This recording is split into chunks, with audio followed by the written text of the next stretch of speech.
Lady Eliza Hawthorne stood in chains before the entire garrison, her silk dress torn and filthy, while her father, the fort's commander, signed away his own daughter like livestock. Not to an enemy, not to a ransom, but to him, the scarred tribal warrior they'd all been trained to hate. This wasn't strategy, this was punishment, and as rough hands dragged her toward the desert, one truth hammered through her skull. The man who gave her life had just thrown it away. Will she survive what comes next? Stay until the end, hit that like button, and comment your city below so I can see how far this story travels. The iron shackles around Eliza's wrists had been forged in her father's own armory. That detail shouldn't have mattered. But somehow, standing in the furnace heat of Fort Sterling's parade ground with 300 soldiers watching her humiliation, it was the only thing her mind could hold on to. The medal was standard issue. She'd seen them used on deserters, on prisoners, on men who'd betrayed the crown. Never on a commander's daughter. Never on her. "You have been weighed," Colonel Richard Hawthorne announced from the platform, his voice carrying across the assembled troops with parade ground precision. "You have been measured, and you have been found wanting." Eliza's knees threatened to buckle. The sun hammered down on her bare head. They'd taken her hat, her gloves, even the pins from her hair, everything that marked her as gentry, as his daughter. She stood there in a dress that had cost more than a soldier's annual pay, now stained with red dust and her own sweat while her father delivered her sentence. "For 3 years," he continued, "I have given you every advantage, education, refinement, opportunity to secure an advantageous marriage. You have squandered it all with your willfulness and defiance." Her throat was dry as sand. She wanted to scream that she'd tried, that she'd sat through every tedious tea party with pompous officers' sons, that she'd smiled until her face ached at men who looked at her like a prize mare, that she'd done everything except become the silent, simpering doll he demanded. But screaming wouldn't help. Nothing would.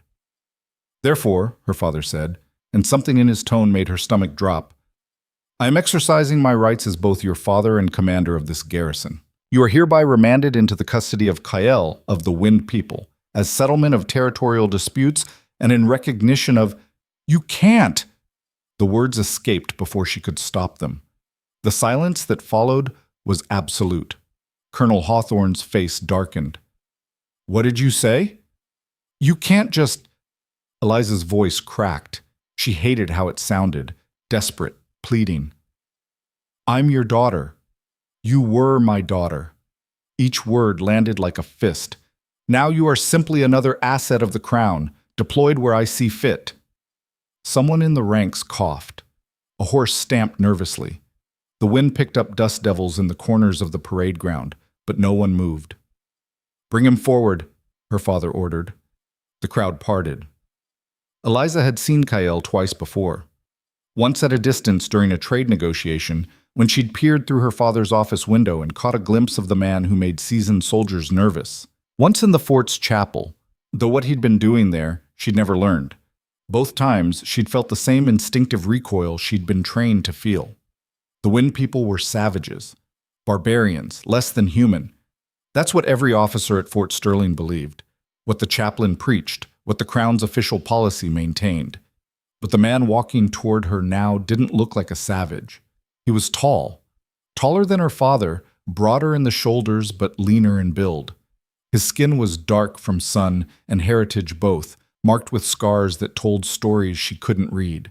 He wore simple clothes, worn leather pants, a vest that left his arms bare, boots that had seen 1,000 miles of hard country. His black hair was pulled back in a way that exposed the sharp angles of his face, but it was his eyes that stopped her breath.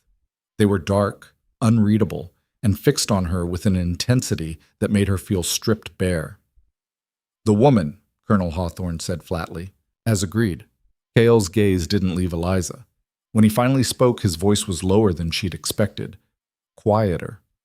"She looks half dead. She's had a trying morning." Her father's tone carried no sympathy. "I trust that won't be a problem? Can she walk?" "Of course she can walk," Hawthorne snapped. "She's being dramatic." Kael's expression didn't change, but something flickered in those dark eyes. He moved closer, and Eliza instinctively stepped back. The chains jangled. "Easy," he said. Not to her father, to her. She froze. He gestured to the sergeant-at-arms. "Remove those." The sergeant looked to Colonel Hawthorne, who gave a curt nod. Within seconds, the shackles hit the ground with a dull clang. Eliza rubbed her wrists. The skin was raw, already bruising. She wanted to say something sharp, something that would hurt her father the way he'd hurt her. But when she opened her mouth, nothing came out except a sound that might have been a sob. "Say your goodbyes," Hawthorne said coldly. "You won't be returning." "I hate you." The words came out strangled. "I hope you know that." For just a second, less than a heartbeat, something passed across her father's face, regret, pain, but it vanished so quickly she might have imagined it. "Noted," he said. "Dismissed." And that was it. 23 years of being Richard Hawthorne's daughter ended with a single word. Cale touched her elbow, not grabbing, just a light pressure. "Time to go." She jerked away from him. "Don't touch me." He withdrew his hand immediately. "Then walk." "Where?" "Away from here." He was already moving toward the gate. Eliza looked back at her father one last time. He'd already turned away, was already talking to his adjutant about something else, as if she'd never existed. Her legs felt like water, but she made them move. Past the assembled troops, past the officers who'd once bowed to her at formal dinners, past the enlisted men who now looked away, embarrassed or relieved that it wasn't them. The fort's main gate stood open. Beyond it, the wasteland stretched to the horizon. Red rock, sparse vegetation, heat shimmer making the distance dance and blur. 2 horses waited just outside. One was clearly Kael's, a rangy gray with intelligent eyes and desert-tough build. The other was smaller, darker, already saddled. "You ride?" Kael asked. "Of course I ride." Her voice came out sharper than intended. "Then ride." He swung onto his horse with easy grace. "We have ground to cover before nightfall." Eliza approached the second horse. Her hands were shaking so badly she could barely grip the saddle. The horse shifted, sensing her distress. "Here." Kael had circled back. Before she could protest, he'd dismounted and was standing beside her. "Left foot in the stirrup. I'll steady you." "I don't need—" "Yes, you do." It wasn't unkind, just factual. "You're shaking like a leaf and that horse knows it. Either accept help or fall on your face. Your choice." Pride warred with reality. Reality won. She let him boost her into the saddle. His hands were brief, impersonal, gone the moment she was seated. He was back on his own horse before she could even form a thank you. "Follow my lead," he said. "Stay close. Don't drink all your water at once." "What water?" He pointed to the canteen hanging from her saddle horn. "That water." The fort's walls were still visible when her father's voice rang out one last time. "Eliza!" She reined in despite herself, looked back. Colonel Hawthorne stood in the gateway, silhouetted against the sun. For a moment, she let herself hope. Maybe he'd changed his mind. Maybe this was all just a brutal lesson, and now he'd call her back, and everything would— "Don't come back," he shouted. "There's nothing for you here." The hope died. Kael was watching her, waiting. "Let's go," she said hollowly. They rode. The first hour passed in silence. Eliza focused on staying in the saddle, on not thinking about what had just happened, on the mechanical rhythm of the horse beneath her. The sun climbed higher. The temperature climbed with it. Her dress, designed for formal dinners and afternoon tea, not desert travel, felt like it was trying to suffocate her. Kyle rode slightly ahead, never looking back, moving with the kind of ease that came from spending a lifetime in the saddle. He seemed completely unbothered by the heat. She hated him for it. "How far?" she finally asked. Her voice came out as a croak. 3 days to the valley." He didn't turn around. "Less if we push, but we won't." 3 days. 72 hours alone with this man in the middle of nowhere. "What happens when we get there?" "You'll see." "That's not an answer." "It's the one you're getting."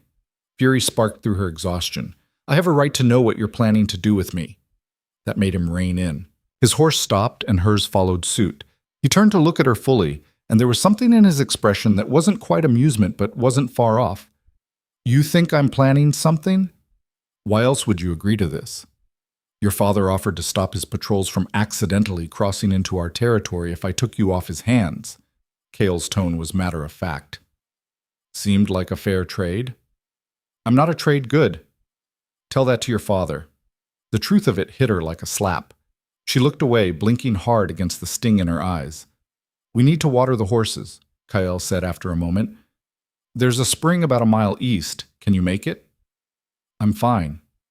That wasn't the question. I said I'm fine. He studied her for a long moment, then shrugged and turned his horse. Your funeral. They rode on.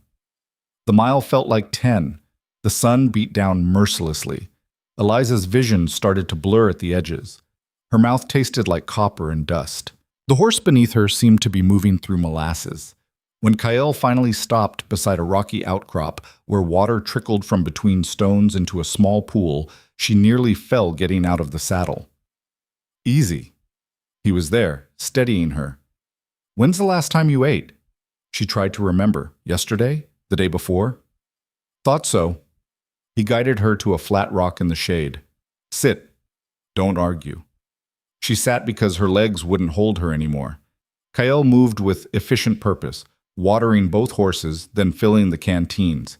He produced dried meat and some kind of compressed grain cake from his saddlebag, breaking off pieces and handing them to her. Eat slowly, he instructed. Small bites. Your stomach isn't used to real food. What's that supposed to mean? Means you've been living on tea and spite. He settled onto a rock across from her, chewing his own portion. I've seen it before. Rich girls who don't eat because their dresses are too tight. Then they try to cross the desert and pass out in the first hour. I'm not some pampered— Yeah, you are. He said it without heat. Nothing wrong with it. Just means you've got a learning curve ahead of you. Eliza wanted to throw the food in his face, but her body was screaming for nourishment, and pride couldn't sustain her forever. She ate. The meat was tough, heavily salted, but it tasted better than anything she'd eaten in weeks. The grain cake was dense and slightly sweet. She finished both portions before she realized she'd meant to eat slowly. Better? Kyle asked. She nodded grudgingly. Good. We'll rest here through the worst of the heat, then ride until dark. He leaned back against the rocks, pulling his hat down over his eyes. Get some sleep if you can. I'm not tired. Suit yourself. Within minutes, his breathing had evened out. He was actually sleeping, just sleeping, like they were on a pleasant camping trip instead of what exactly? Eliza watched him, this stranger who now controlled her fate. Tried to reconcile what she'd been taught, that his people were violent, chaotic, barely civilized, with the man who'd made sure she had food and water before resting himself. It didn't fit. Nothing fit anymore. She pulled her knees to her chest, wrapped her arms around them, and let herself cry. Quietly. Not because she thought he'd care, but because if she didn't let it out now, it would poison her from the inside. When she finally stopped, the worst of the day's heat had passed. Kyle was still sleeping, or pretending to. She studied the landscape, the endless expanse of red rock and scrub brush, and tried to imagine a life out here. She couldn't. Your father, Kyle said suddenly, making her jump. His hat hadn't moved, but clearly he'd been awake. He always that much of a bastard? Or did you do something special to earn it? That's none of your business. Fair. He pushed his hat back, sat up. But we've got 3 days of riding and not much else to talk about. Might as well know what I bought into. You didn't buy anything. I'm not— Property, goods. Yeah, you mentioned. He stood, stretched. But here's the thing, Lady Eliza. Like it or not, your old life ended when you rode through that gate. You can spend the whole trip crying about it, or you can start figuring out what comes next. And what does come next? She stood too, facing him. What exactly do you want from me? Kyle considered the question seriously. Honestly? I'm still figuring that out. It was the most honest thing anyone had said to her in years. Now mount up, he continued. We've got hours to ride before we can stop for the night. The afternoon ride was worse than the morning. The heat was oppressive, the landscape monotonous, and Eliza's body was discovering muscles she'd never known existed. Every step the horse took sent jolts of pain through her legs and back. She didn't complain, refused to give him the satisfaction. But when Kyle finally called a halt as the sun touched the horizon, she barely made it off the horse before her legs gave out completely. Yeah, that's about what I expected. Kale caught her elbow, steadying her. First day is always rough. I'm fine. You're barely standing. He guided her to a flat spot. Sit. I'll make camp. I can help. You can sit and not pass out. That'll be help enough. She wanted to argue, but her body had other ideas. She sat and watched as he efficiently unsaddled both horses, hobbled them near a patch of scrub grass, then began gathering deadwood for a fire. The sky was painting itself in shades of orange and purple. In the distance, rock formations cast long shadows across the cooling earth. It would have been beautiful if she weren't so miserable. Fire or no fire? Shael asked, breaking her reverie. What? Fire. He gestured to the wood he'd gathered. Warmth and cooked food versus no light to attract attention. Your call. She blinked. Why are you asking me? Because you're out here too. He said it like it was obvious. And I don't know if your father's changed his mind about letting you go quietly. The thought sent ice through her veins. He wouldn't he? Kale's expression was unreadable. Man just traded away his only daughter. I don't pretend to understand civilized folks, but that doesn't seem like someone thinking clearly. Eliza remembered her father's face at the gate, the cold finality in his voice. No fire, she decided. No fire it is. He set the wood aside carefully. Cold camp means cold food, but we've got jerky and trail rations. You'll live. They ate in darkness, broken only by starlight. The temperature dropped rapidly. Eliza hugged herself, teeth starting to chatter.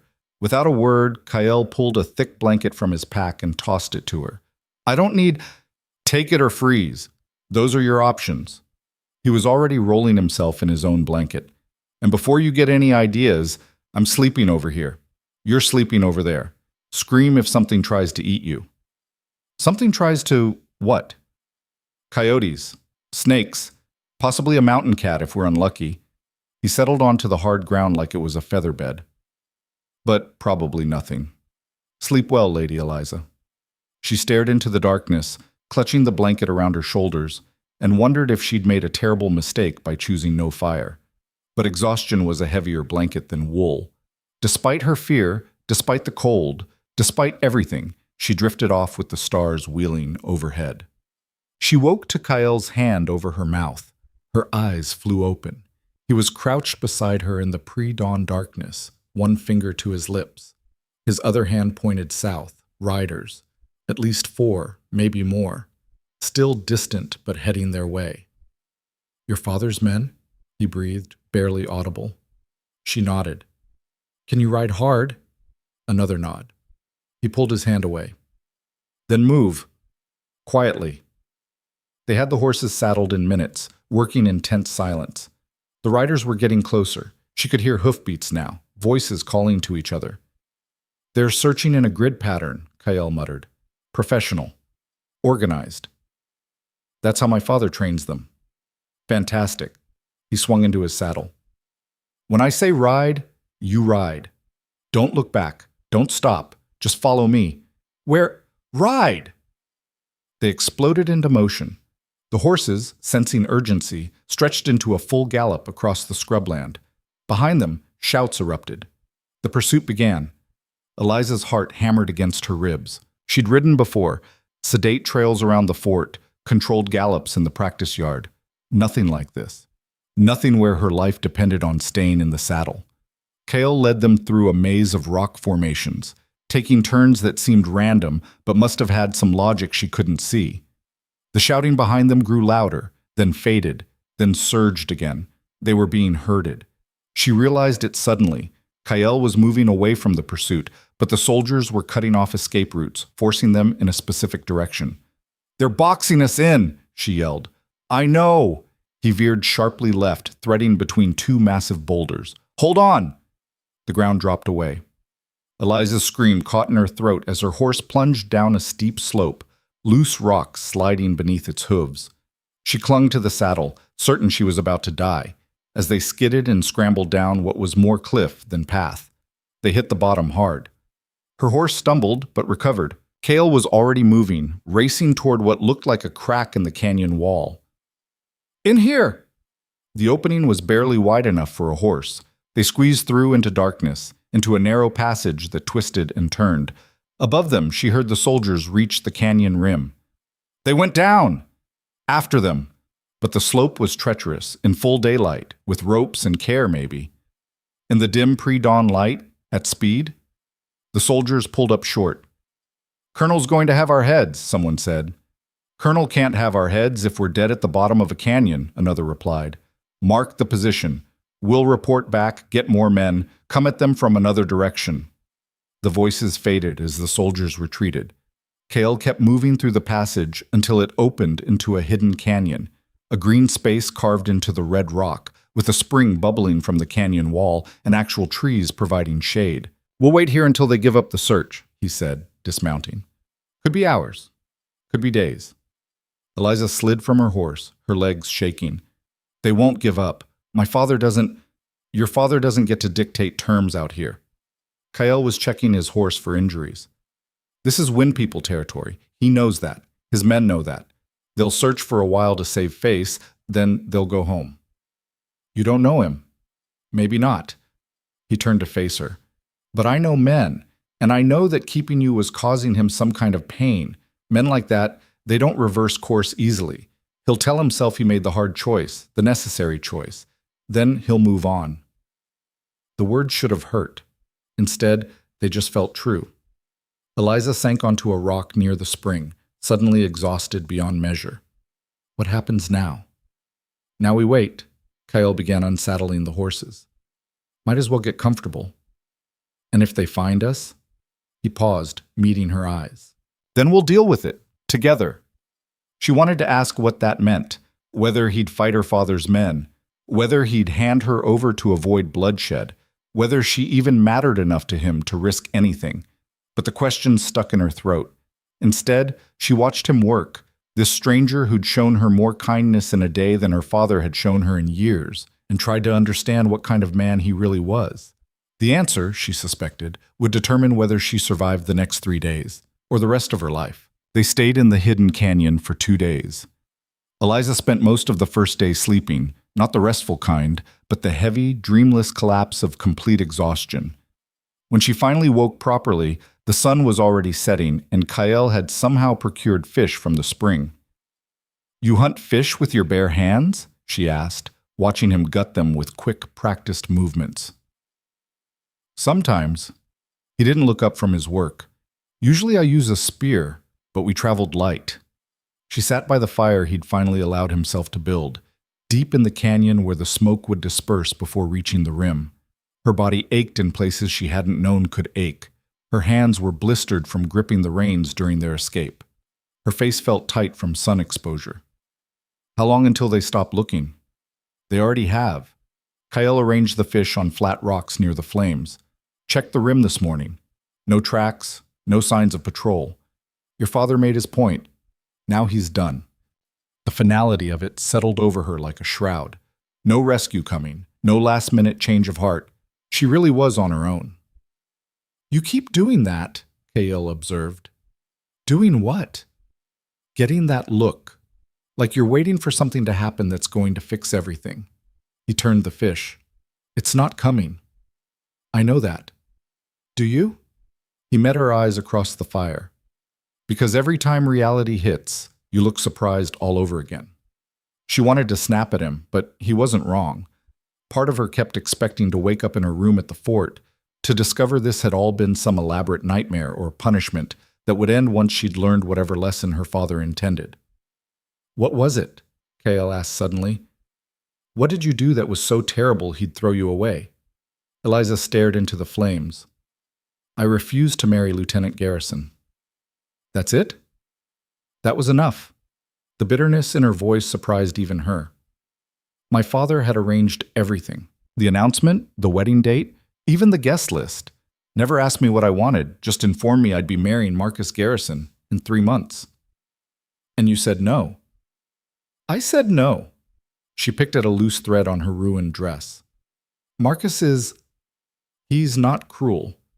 Not particularly stupid, just empty, like a uniform with nothing inside it. He parrots whatever my father says, agrees with every policy, laughs at every joke.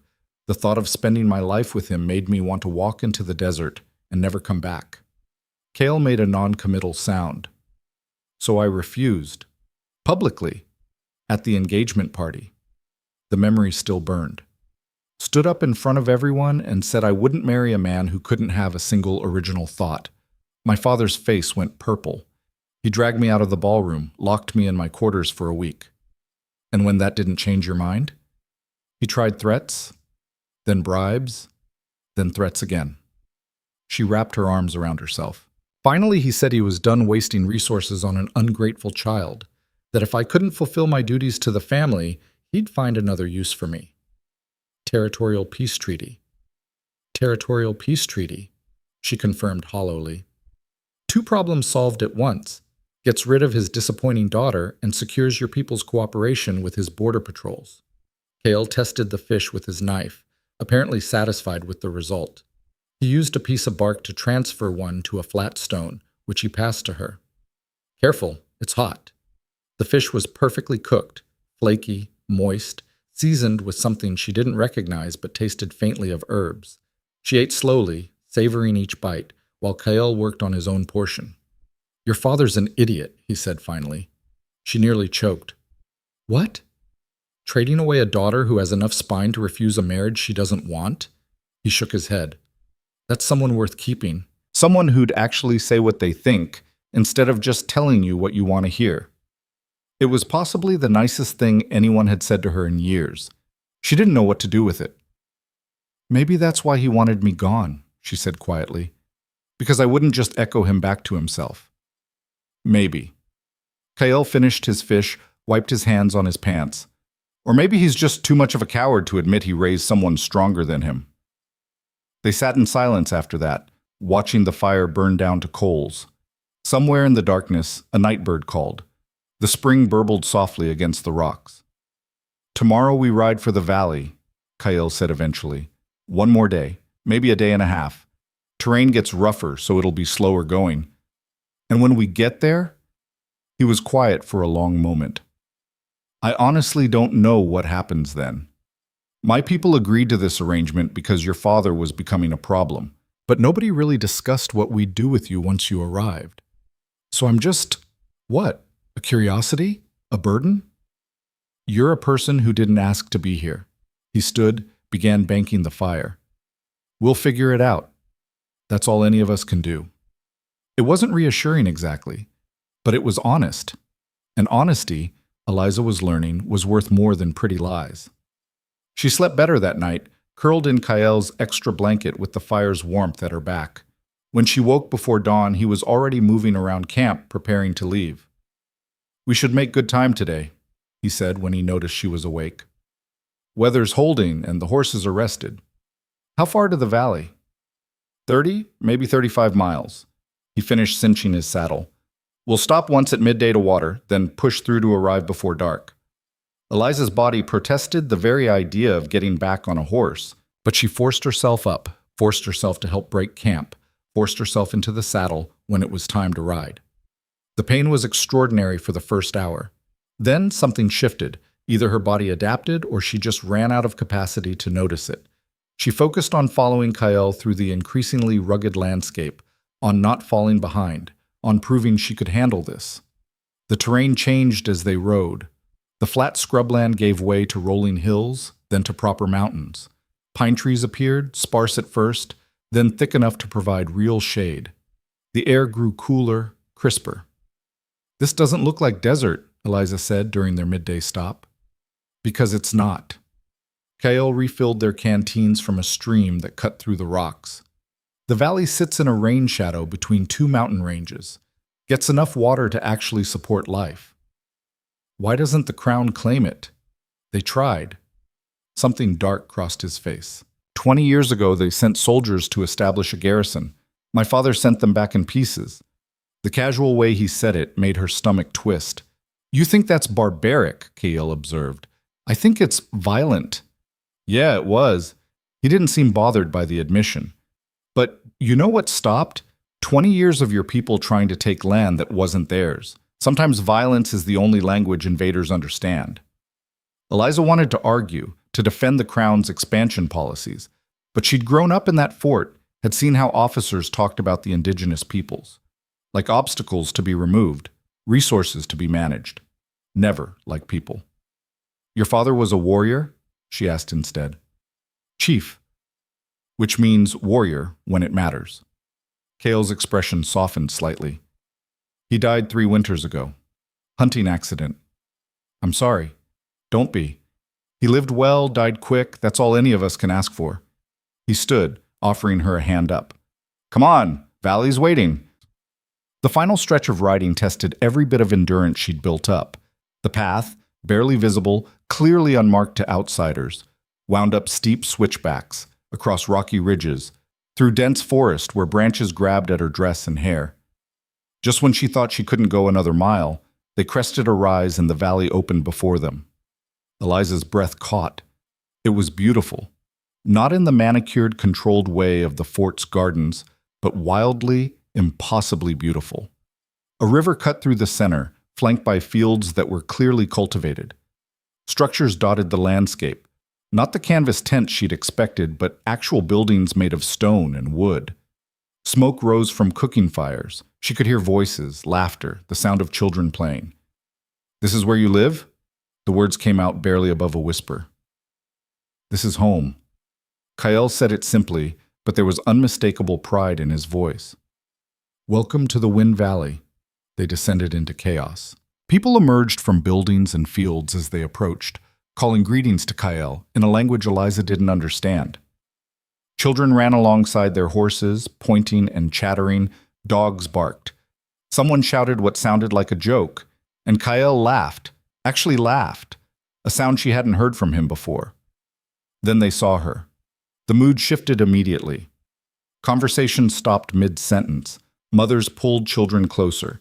The easy welcome in people's faces hardened into suspicion or outright hostility. Kyle, an older woman, stepped forward, her gray hair braided with colored thread. You brought her here. As agreed, Elder Mara. He dismounted, helped Eliza down. Not because she needed it, but she suspected as a show of protection. Lady Eliza Hawthorne, formerly of Fort Sterling. We know who she is. Mara's eyes raked over Eliza like she was inspecting livestock. Hawthorne's daughter, the colonel who ordered the raid on our eastern camps. The man who hung 3 of our young men for theft when they were hunting on their own traditional grounds. Eliza felt the blood drain from her face. I didn't know. Of course you didn't know. Another voice, male this time. A man about Kyle's age stepped forward, his expression contemptuous. You people never know. Never bother to ask, just take what you want and call it progress. Darren! Cale's voice carried warning. Stand down! Stand down? Darren's laugh was ugly. You bring the enemy into our home and tell me to stand down? What happened to you out there, brother? Did she turn your head with her pretty face and fine clothes? The crowd murmured agreement. Eliza felt herself surrounded by hostile eyes, hostile energy. Her horse shifted nervously, picking up on the tension. She's not the enemy, Cale said firmly. She's someone her father threw away. Same as what the Crown does to all of us, uses people up and discards them. She's still one of them, a woman called out. Is she? Kyle turned to address the growing crowd. When's the last time one of them arrived here with nothing but the clothes on her back? When's the last time a Crown officer's daughter got traded away like worthless goods? Elder Mara raised a hand, silencing the murmurs. The agreement was that you would take her off Hawthorne's hands. It said nothing about bringing her to the valley. Where else would I take her? Cale's frustration was beginning to show. Leave her in the desert to die? That's not who we are. Neither is sheltering our enemy's spawn. She's not... Cale cut himself off, visibly fighting for control. Elder Mara, I request formal counsel to discuss this matter properly. Granted, Mara's gaze hadn't left Eliza. Tomorrow at dawn. Until then, she's your responsibility. Keep her away from the communal areas. It was a dismissal. The crowd began to disperse, though plenty of people threw hostile glances back at Eliza as they went. She stood frozen, feeling every inch the outsider she was. "Come on," Kael said quietly. "My place is at the north edge. We can avoid most people getting there." She followed numbly, leading her horse through a village that seemed designed to flow with the landscape rather than dominate it. The buildings were small, practical, positioned to take advantage of natural shelter and sun exposure. Gardens grew in seemingly random patterns that probably made perfect sense if you understood the land. Kael's home was modest, a single-room structure with a sleeping platform, a fire pit, storage along one wall. But it was solid, well-maintained, with actual glass in the windows and a sturdy door. "There's a shelter for the horses out back," he said, already unsaddling. "Help me with these, then you can clean up at the river if you want." "They hate me." Her voice sounded small even to her own ears. "They hate what you represent." He pulled his saddle off, carried it inside. "Can't say I blame them." "Then why bring me here?" Kael paused in the doorway. "Because sometimes people need a chance to see past their first assumptions, even if it's uncomfortable." "That's not very reassuring." "Wasn't trying to be reassuring." He disappeared inside, came back out. "Trying to be honest. You wanted to know what happens when we got here. Well, this is it. The valley doesn't trust you. You don't understand the valley, and we've all got to figure out how to live with that." He was right, but it didn't make the situation any less terrifying. Eliza helped him settle the horses, then followed his directions to a section of the river partially screened by willows. The water was shockingly cold. She stripped down to her chemise, the dress was ruined anyway, and waded in, gasping at the temperature. Days of desert dust and sweat sluiced away. She scrubbed her skin until it hurt, washed her hair as best she could, and emerged feeling slightly more human. When she returned to Kael's house, wrapped in the cleanest part of her dress she could salvage, she found him cooking something over the fire pit. "Stew," he said without turning. "Nothing fancy, but it's hot, and it's food."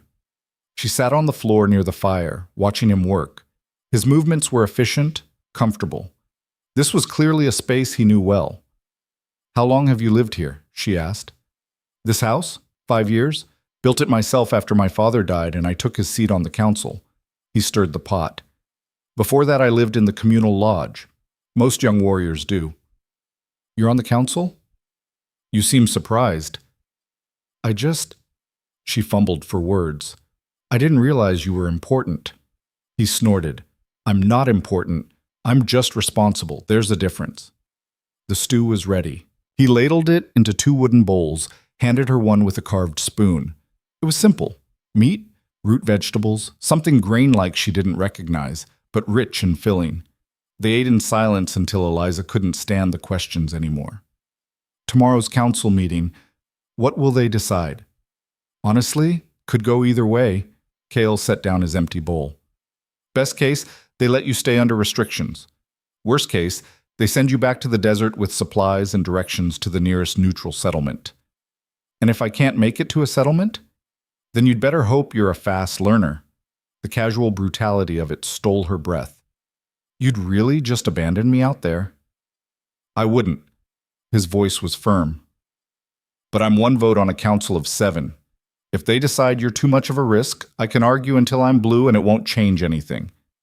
So what am I supposed to do?" "Survive the night, show up at dawn, speak for yourself if they let you." He stood, began preparing a sleeping pallet on the floor. "And maybe pray to whatever you believe in that Elder Mara's in a generous mood." "Where am I sleeping?" He pointed to his bed platform. "There. I'll take the floor." "I can't take your bed." "You can and you will."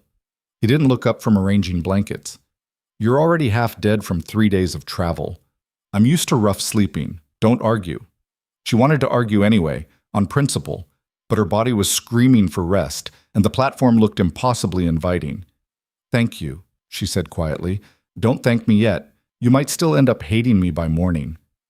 Eliza climbed onto the platform, pulled the blanket over herself, and stared at the ceiling. Through the window, she could see stars beginning to emerge. Somewhere outside, voices murmured in that language she didn't understand. A baby cried, was quickly soothed. Normal sounds of people living their lives. People who saw her as the enemy. "Kael?" she said into the darkness. "Yeah?" "Why did you agree to this? Really?"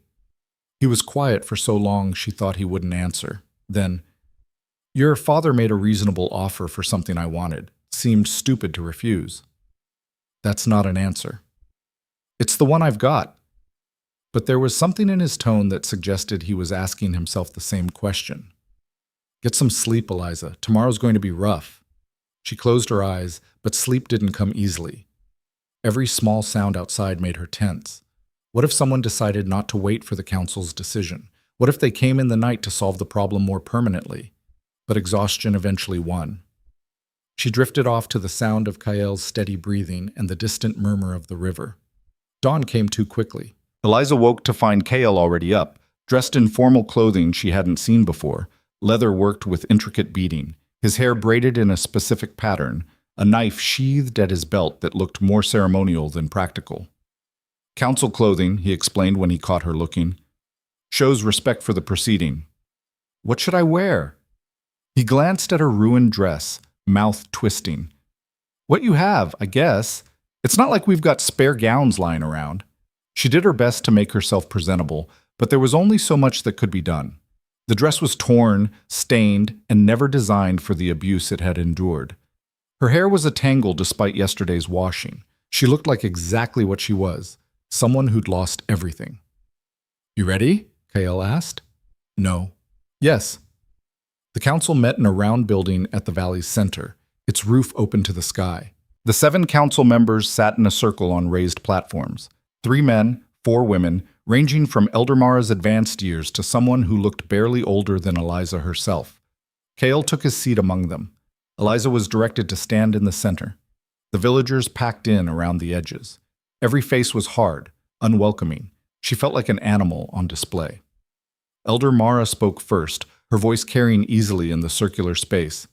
"We gather to decide the fate of Eliza Hawthorne, daughter of our enemy, brought to this valley by Kael of the Wind People. Kael, you will speak first on why she should be permitted to remain." Kael stood. "I brought her here because she had nowhere else to go. Her father discarded her as worthless. The crown she was born into sees her as a failure. She didn't choose to be here any more than we chose to have the fort built on our traditional lands."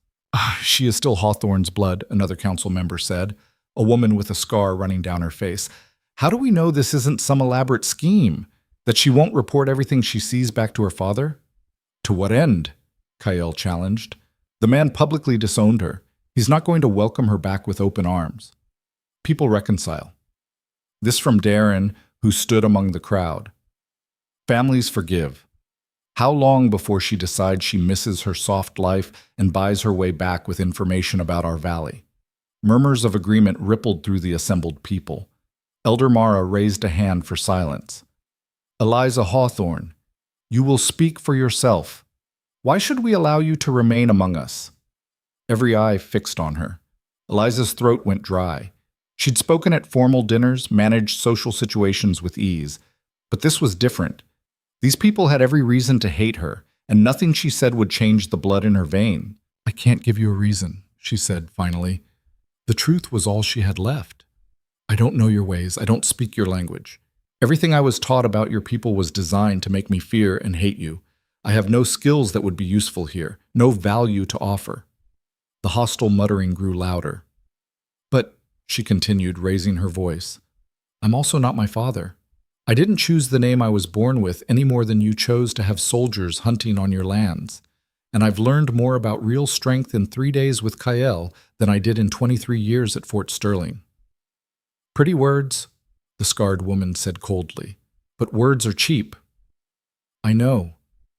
Eliza met her gaze directly. "That's why I'm not asking you to trust me. I'm just asking you not to kill me. Let me prove I'm not my father, or let me fail trying. Either way, you'll know the truth." Silence fell. Elder Mara studied her with those sharp, ancient eyes. "You would submit to our rules? Our ways?" "I would learn them." Eliza's hands were shaking, but she kept her voice steady. "I'd probably do it badly at first, but I'd try. And if we find you've betrayed us, then you'd have every right to do whatever you thought necessary." Another council member, an older man with kind eyes, spoke for the first time. "The girl speaks honestly. Fear, yes. Ignorance, certainly. but also honesty. That counts for something. Or she's cleverer than we give her credit for, the scarred woman countered. The debate went on for what felt like hours. Arguments for and against, voices raised in passion or measured in careful logic. Eliza stood in the center of it all, feeling the weight of judgment from every direction. Finally, Elder Mara stood. The conversation ceased immediately. We will vote. All in favor of allowing Eliza Hawthorne to remain in the valley under probationary terms indicate. Cale's hand went up immediately. The older man with kind eyes raised his as well. A younger woman hesitated, then added her vote. 3 out of 7. All opposed. The scarred woman. Another man. That left 1 vote uncast. Elder Mara herself. The silence stretched. Eliza couldn't breathe. I abstain, Mara said finally. 3 for, 2 against, 2 abstentions. The motion passes by the thinnest margin. She turned to Eliza. You may remain under these conditions. You will not leave the valley without escort. You will not be permitted near council meetings unless summoned. You will work under supervision and contribute to the community. Any sign of treachery, any hint of betrayal, and you will be removed permanently. Do you accept these terms? I accept. The words came out hoarse with relief. Then it is decided. Mara's expression didn't soften. Kael, she remains your responsibility. Her failures are yours as well. Kael nodded. Understood. The council dispersed. The crowd filtered away, most still shooting distrustful glances at Eliza. She stood in the center of the empty council house, legs shaking, unable to quite believe she'd survived. Well, Kael said, appearing at her elbow. That went about as well as it could have. They hate me. Most of them, yeah. He didn't sugarcoat it. But you're alive and you're here. That's a start. What happens now? Now? He looked at her ruined dress, her blistered hands, her complete inability to function in this world she'd been thrown into. Now you learn how to survive. The work started the next morning before the sun fully cleared the mountains.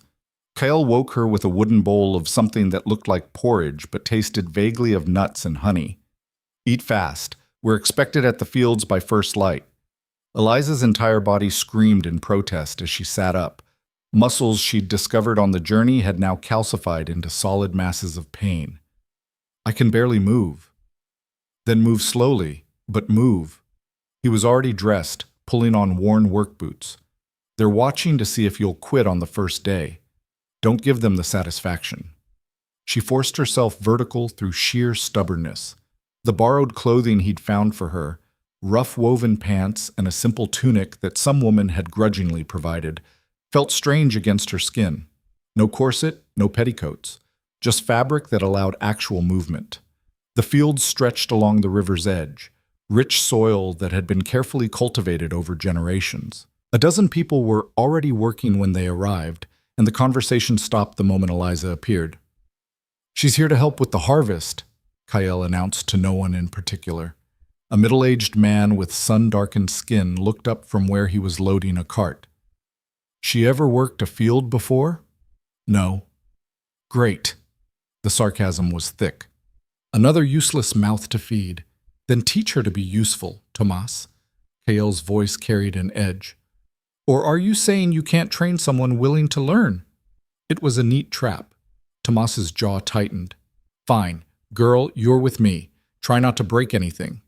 Kael shot her a look that might have been encouragement before heading to a different section of the field. Eliza was left alone with Tomas and his obvious resentment. You know what squash is? Tomas asked. Yes? Good. See these? He pointed to massive gourds growing on thick vines. We're harvesting the mature ones. You check for soft spots, rot, pest damage. Good ones go in the cart. Bad ones get tossed in that pile for the pigs. It sounded simple enough. Eliza bent to examine the first squash. Not like that. Tomas's voice was sharp. You'll throw your back out in an hour. Squat down. Keep your spine straight. She adjusted her position, tried to lift the squash. It was heavier than she'd expected, and she nearly dropped it. Careful. That's food, not a toy. I'm trying. Try harder. The morning was brutal. Within an hour, her hands were covered in dirt. her nails broken, her back aching from the constant bending and lifting. The squash seemed to multiply every time she cleared a section. And Tomas never stopped criticizing her form, her speed, her complete inability to tell a ripe squash from an almost ripe one at a glance. The other workers ignored her entirely. They moved through the field with easy efficiency, talking and joking among themselves in their own language, while she struggled with every single plant. By midday, when they broke for water and food, Eliza's hands were shaking. She'd managed to fill perhaps a quarter of a cart, while others had finished 2 or 3. "You're slow," Thomas observed, handing her a water skin. "I'm aware." "And weak." "Also aware." He studied her for a moment. "But you haven't quit yet. That's something, I guess." It was possibly the closest thing to praise she'd received all day. She drank the water, forced down some of the dried meat and grain cake that was provided, and went back to work. The afternoon was worse than the morning. Her body stopped hurting in specific places and just became one general mass of pain. She developed blisters on top of blisters. Sweat poured down her face despite the cooling mountain air, but she kept going, partly from stubbornness, partly from the knowledge that everyone was waiting for her to fail. Mostly because the alternative was admitting her father had been right, that she was useless, unable to handle real work, good for nothing except being decorative. When Tomas finally called an end to the day's work, the sun was touching the western peaks. Eliza straightened up and immediately regretted it as her back spasmed. "Tomorrow, we start an hour earlier," Tomas said. "Be on time." "I'll be here." He nodded curtly and walked away. Kale found her standing in the field, too exhausted to move. "How was it?" "Terrible." The word came out flat. "I'm terrible at this." "Yeah, you are." He didn't sugarcoat it. "But you showed up and you stayed. That's what matters today." "I filled less than 1 cart. And tomorrow you'll fill more than that. And the day after, more than that." He started walking toward his house, and she followed on autopilot. "Nobody expects you to be good at this yet. They just expect you to try." "Tomas expects me to fail. Tomas expects everyone to fail. He's been that way since his son died in one of your father's raids." Kale glanced back at her. "He's testing you harder than he'd test anyone else. If you can win him over, the others will follow." "Great. No pressure." Back at Kyle's house, she discovered a large wooden tub that hadn't been there that morning. "Bath water," Kyle explained. "It's cold, but it'll help with the soreness. I need to attend a council meeting. You've got maybe an hour before I'm back." He left her alone with the tub and her aching body. Eliza stripped down and lowered herself into the water with a gasp. It was freezing, but after a moment the cold did start to numb the worst of the pain. She soaked until her teeth were chattering, then dried off and dressed in the clean tunic Kyle had left out. Her hands were raw, blistered in at least 6 places. She tried to remember if she'd ever had blisters before. Maybe once, from new shoes. Nothing like this. Kale returned as the last light was fading, carrying a basket. "From Elder Mara. Salve for your hands and some kind of tea that's supposed to help with muscle pain." "Elder Mara sent me medicine?" "Don't read too much into it. She just doesn't want you dying on your first week and making the valley look bad." But there was something in his tone that suggested he didn't entirely believe that either. The salve stung like fire when she applied it, but within minutes her hands felt better. The tea tasted like dirt mixed with grass, but she drank it anyway. "I have to ask," she said as Kyle prepared dinner. "Why are you doing this, really?" "Doing what?" "This. Taking care of me. You could just leave me to figure it out on my own. The council said you were responsible for me, not that you had to actually help." He was quiet for a long moment, stirring the pot over the fire. "My father used to say that how you treat someone with no power tells you who you really are. You've got no power here, Eliza. No leverage, no influence, nothing. So how I treat you, that's who I am." "And who are you?" He looked up, met her eyes across the fire. "Still figuring that out." The days blurred together into an exhausting rhythm. Up before dawn. Work the fields until her body threatened to quit. Eat, sleep, repeat. Slowly, incrementally, she got less terrible. By the end of the first week, she could fill a full cart in a day. By the end of the second, she could keep pace with the slower workers. Her hands developed calluses. Her body stopped screaming and settled into a dull, constant ache. Tomas's criticism became less cutting, more instructional. The other workers still didn't talk to her much, but they stopped actively avoiding her sections of the field. "You're getting stronger," Kael observed one evening as she hauled water from the river without stopping to rest every few steps. "I'm getting less pathetic. There's a difference." "Take the compliment, Eliza." She set the bucket down, wiped sweat from her forehead. "It doesn't feel like enough. I'm still the worst worker out there. You've been here 2 weeks. Some of these people have been farming their entire lives." He took the bucket from her, carried it the rest of the way to his house. "Stop comparing yourself to them, and start comparing yourself to who you were when you arrived." That night, she looked at her hands in the firelight. They were unrecognizable, rough, scarred, strong. Not the soft, pale hands of a lady. Working hands, capable hands. She'd stopped thinking about the fort, stopped wondering if her father regretted his decision. The past was becoming less real than the present. The ache in her muscles, the satisfaction of a cart filled, the simple fact of survival. The third week brought a new challenge. Tomas announced she was being moved to the harvest crew working the upper fields, where the terrain was steeper and the work harder. "Think you can handle it?" he asked, and there was something in his voice that might have been actual interest rather than contempt. "I'll find out." The upper fields were brutal. The slope made every step an effort, and the plants grew in rocky soil that fought every attempt to work it. But the crew leader was a young woman named Sarah, who actually spoke to her like a person. "First time on slope fields?" Sarah asked. "First time doing any of this, really." "Yeah, Kael mentioned." Sarah demonstrated the proper technique for bracing yourself while harvesting on an angle. "The trick is to work with the slope, not against it. Let gravity help you on the way down. Take your time on the way up." Eliza watched, then tried to replicate the movement. Failed. Tried again. "Better," Sarah said. "You'll get it." And slowly, painfully, she did. Working with Sarah's crew was different than working with Tomas. They talked while they worked. Not to her exactly, but around her. Comments about the weather, jokes about someone's cooking, gossip about upcoming festivals.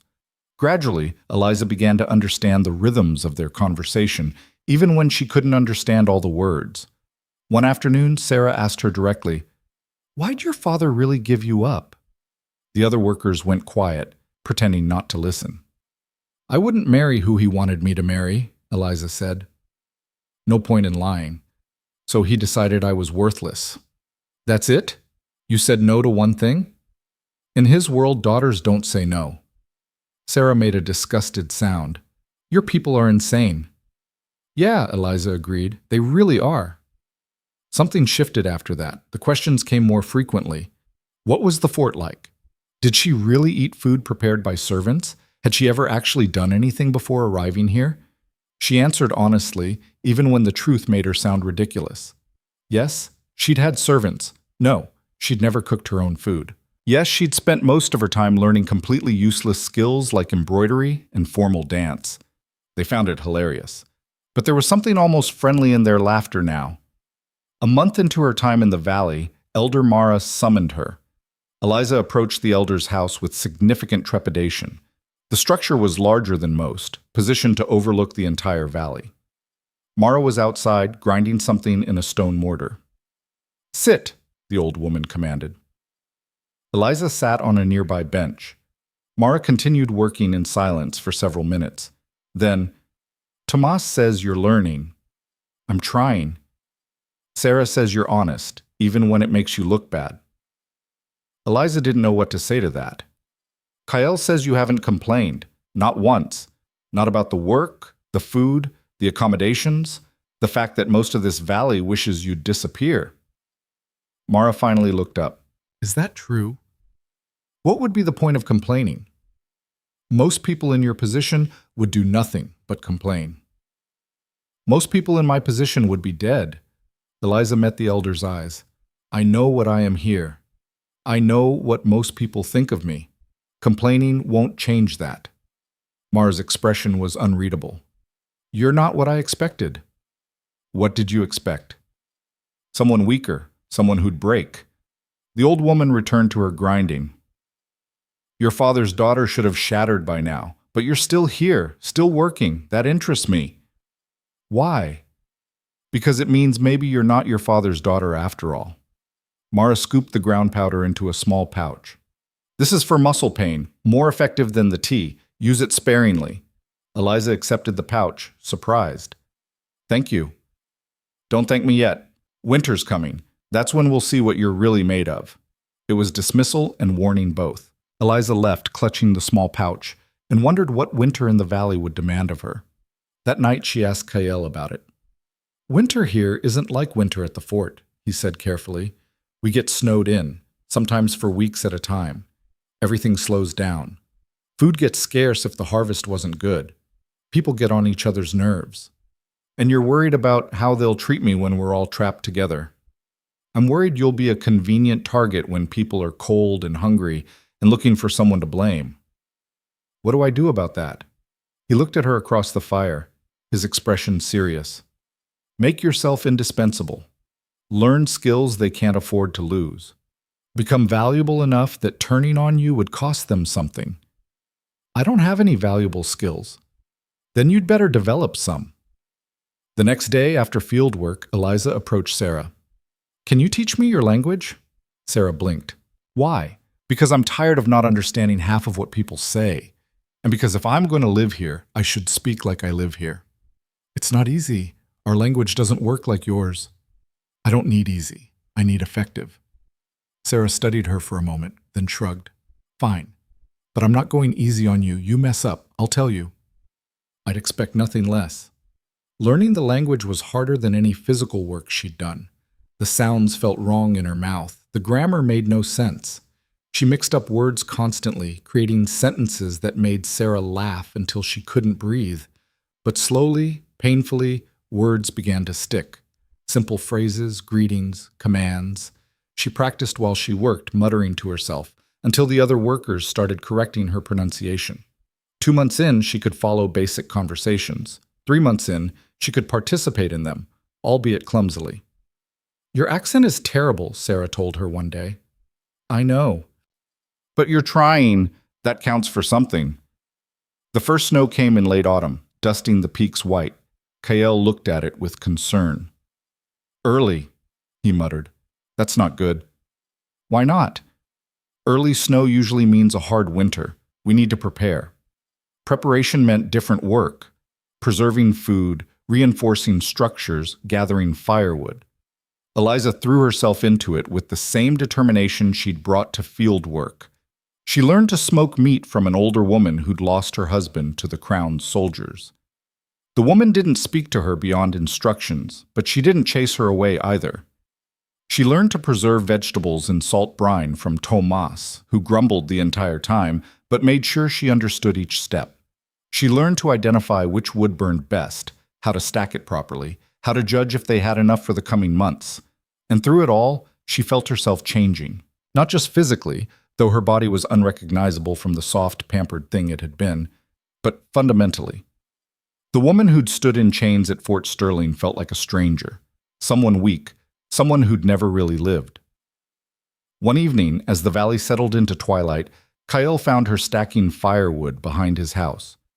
You've done enough for today, he said. Just one more row. Eliza, stop. She set down the wood, turned to face him. He was looking at her with an expression she couldn't quite read. What? She asked. Nothing, just, you're different. Different how? Stronger, not just physically. He seemed to be searching for words. When you first arrived, you looked like you were waiting for permission to exist. Now you just exist. Take up space. Own it. She considered that. I stopped waiting for someone to save me. Realized I had to save myself. And have you? Saved yourself? I'm working on it. He smiled. A real smile, not his usual half-smirk.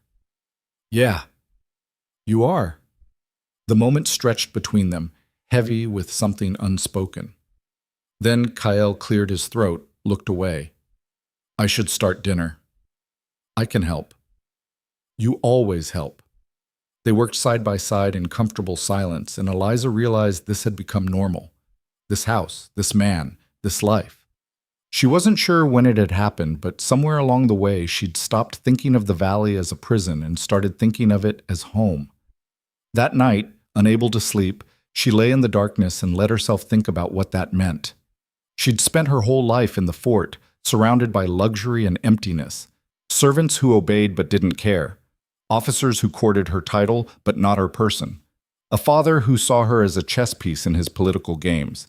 Here, in this valley, with these people who'd had every reason to reject her, she'd found something real.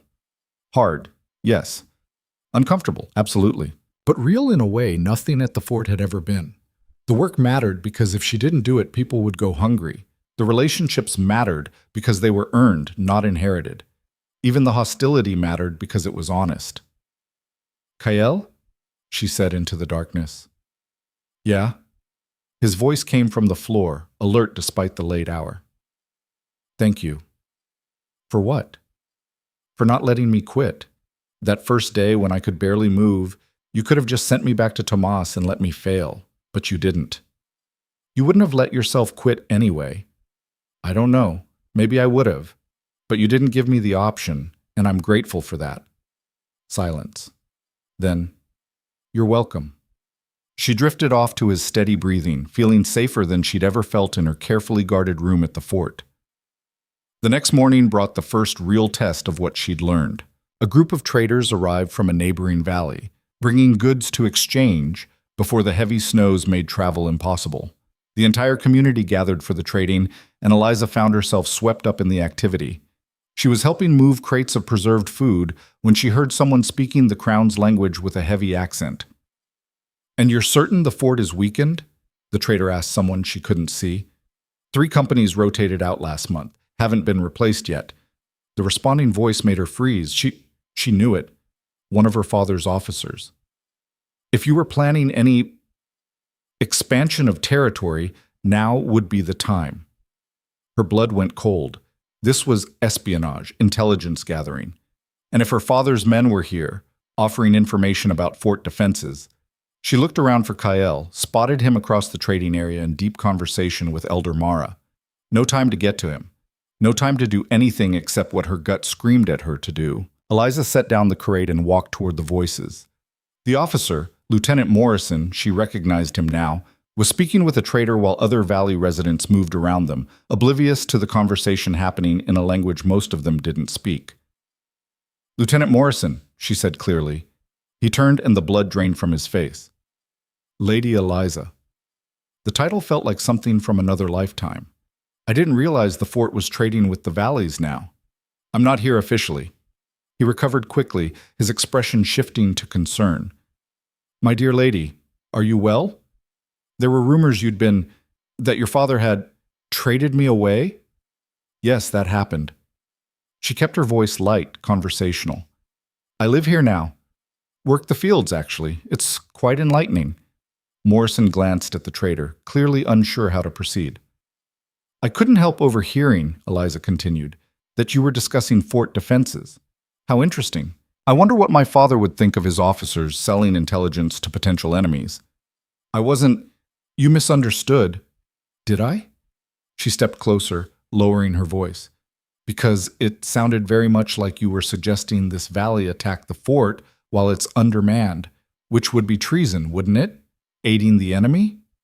Morrison's face went from pale to red. "You have no proof, no authority. You're nothing now." "That's true. I am nothing." She smiled, and it wasn't pleasant. "Which means I have nothing to lose. But you're still in uniform, still under the Crown's authority. How would it look if word got back about this conversation? Your word against mine." "Maybe." She glanced at the trader, who was looking increasingly uncomfortable. "But I notice your friend here seems nervous, almost like he knows this is wrong." The trader muttered something and backed away. Morrison grabbed for his arm, missed. "You bitch," Morrison hissed. "You think you can threaten me?" "I'm not threatening. I'm offering a trade." Eliza kept her voice level despite her racing heart. "You leave. Now. Never come back. Stop using your position to undermine the fort, whatever your reasons, and I won't send word to the garrison about what you're doing. They'd never believe you. Probably not, but they'd investigate, and I don't think you want them looking too closely at your activities, do you? They stared at each other. Eliza could see him calculating, trying to determine if she was bluffing. She wasn't entirely sure herself. Fine, Morrison spat finally, but this isn't over. Yes, it is. She stepped aside, letting him pass. Goodbye, Lieutenant. Safe travels. He stormed off. Eliza stood there, shaking now that the confrontation was over, and nearly jumped when a hand touched her shoulder. Kyle. He'd been there the whole time, close enough to intervene if needed. That was either very brave or very stupid, he said quietly. Probably both. You just burned any bridge back to your old life. There was no bridge. There hasn't been for a long time. She turned to face him. He was selling intelligence about fort defenses. I couldn't just let that happen. Why not? The fort isn't your home anymore. Because it would have gotten people killed, both at the fort and here, when my father retaliated. She rubbed her arms, suddenly cold. I don't love the fort. I don't even like most of the people there, but I'm not going to be responsible for their deaths. Kyle studied her face. You know what you just did? Made an enemy of Morrison? Proved you're not working for your father. Nobody maintaining loyalty to the fort would have interfered with that conversation. His hand was still on her shoulder, warm and grounding. Half the valley just saw you choose us over them. The significance of it hit her. Oh. Yeah. Oh. He squeezed her shoulder gently, then let go. Come on. We should probably tell Elder Mara what just happened. But the word had already spread. By the time they reached Mara, it seemed like everyone knew the Hawthorne girl had sent a Crown officer running. Is it true? Mara demanded. He was offering intelligence? Yes, about troop movements and garrison strength. And you stopped him. I couldn't let it happen. It would have led to violence. People would have died. Mara's expression was unreadable. You protected the fort. I protected both sides. Eliza stood straight despite her exhaustion. Whatever my father is, whatever the Crown has done, I won't profit from bloodshed. And I won't let this valley be used as a pawn in whatever game Morrison was playing. The silence stretched. Then Mara did something unexpected. She smiled. You really aren't your father's daughter, are you? No, Elder. I'm not. Good. Mara turned to the assembled crowd. Let it be known, Eliza has proven her loyalty to this valley. Anyone who still questions her place here can answer to me. The murmuring started immediately, but it was different now, surprised, thoughtful, maybe even approving.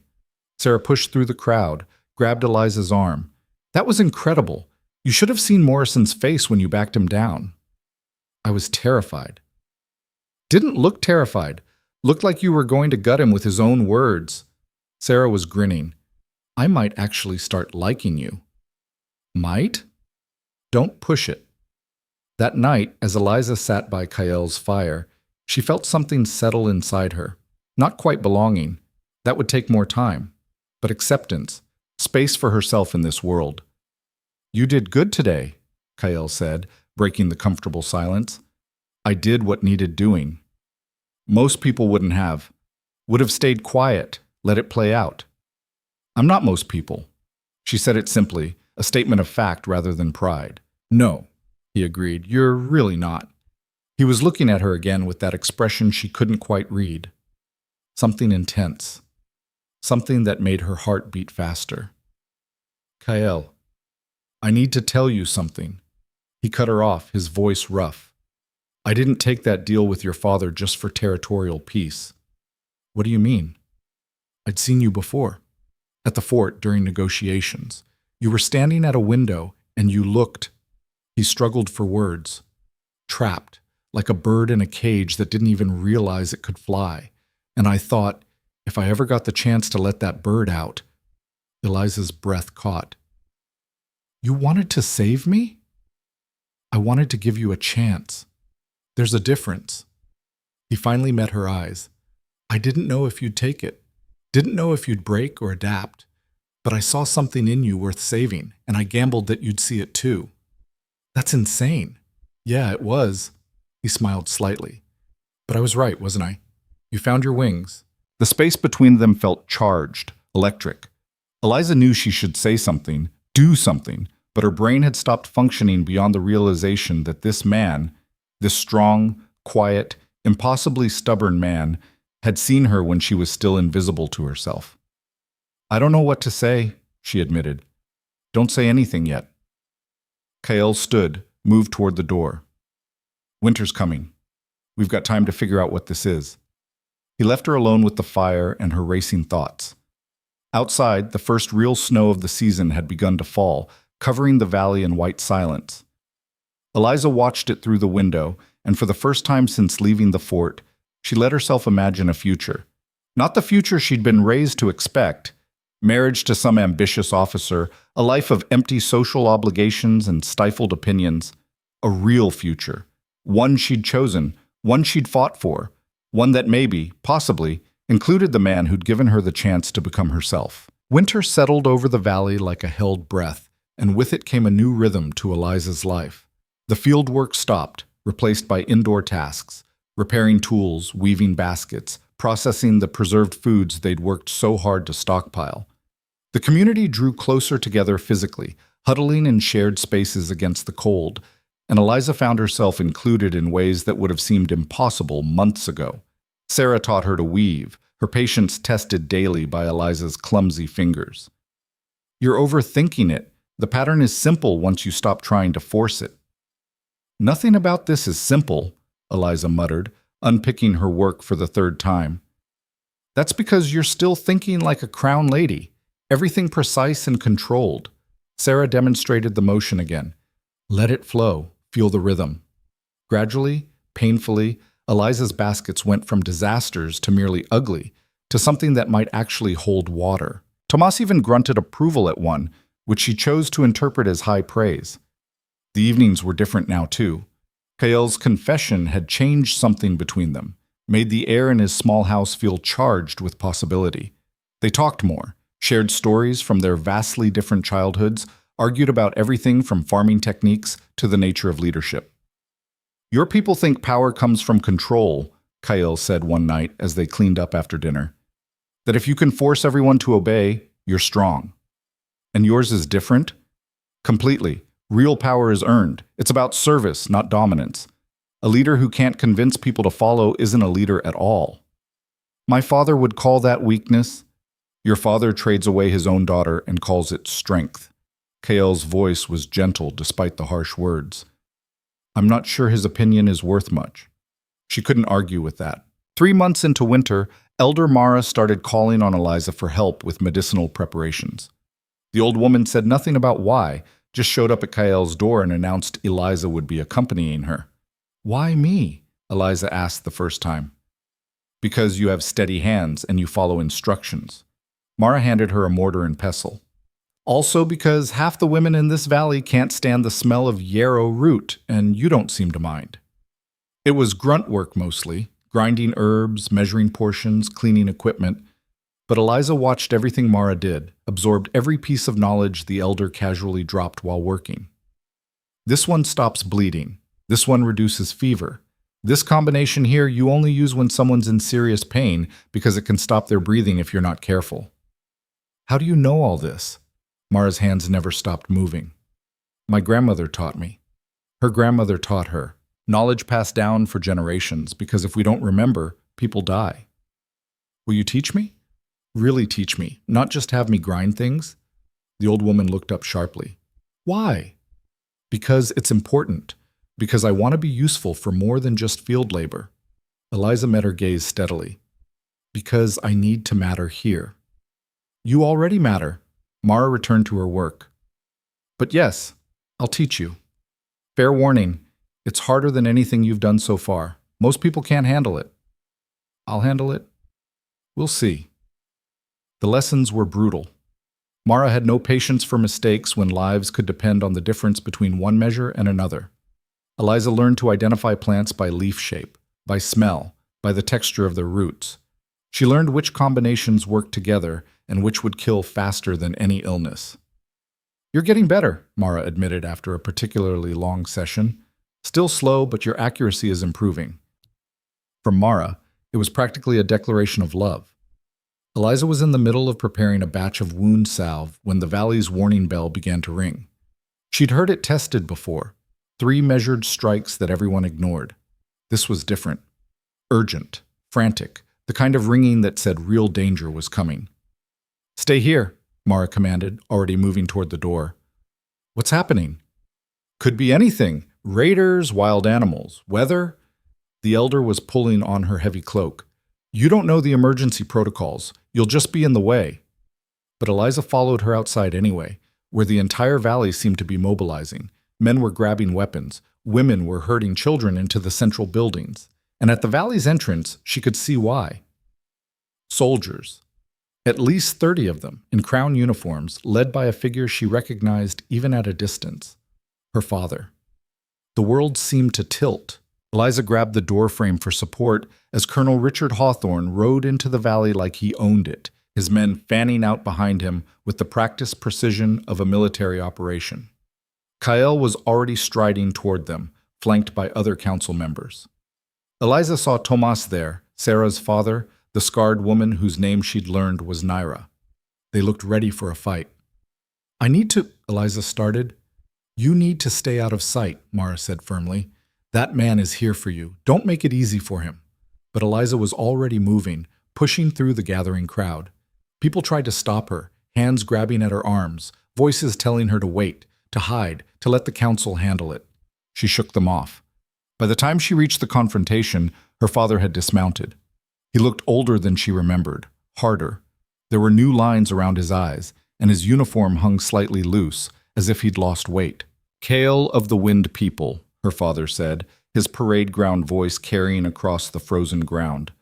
"I'm here to retrieve my daughter." "Your daughter?" Kale's tone was ice. "Strange. Last I heard, you publicly disowned her and traded her away like livestock." "A mistake, one I've come to rectify." "Funny how you only realized it was a mistake after spending months convincing yourself otherwise." Kale hadn't moved, but Eliza could see the tension in his shoulders. "She's not yours to retrieve. She's a crown citizen under my legal guardianship. You're harboring her illegally." "I'm harboring someone you threw away." Kale gestured to his people, who had formed a loose semicircle around the soldiers. "And she's made a life here, has a place, contributes to our community. What exactly are you offering that's better than that?" Her father's jaw tightened. Then his eyes found Eliza in the crowd, and something flickered across his face. "Eliza, come here." She didn't move. "That's an order." "I don't take your orders anymore." Her voice came out steadier than she felt. "You made that very clear when you put me in chains. I was teaching you a lesson. You were punishing me for having a spine." She pushed forward until she stood beside Kael, facing her father across 10 feet of frozen ground.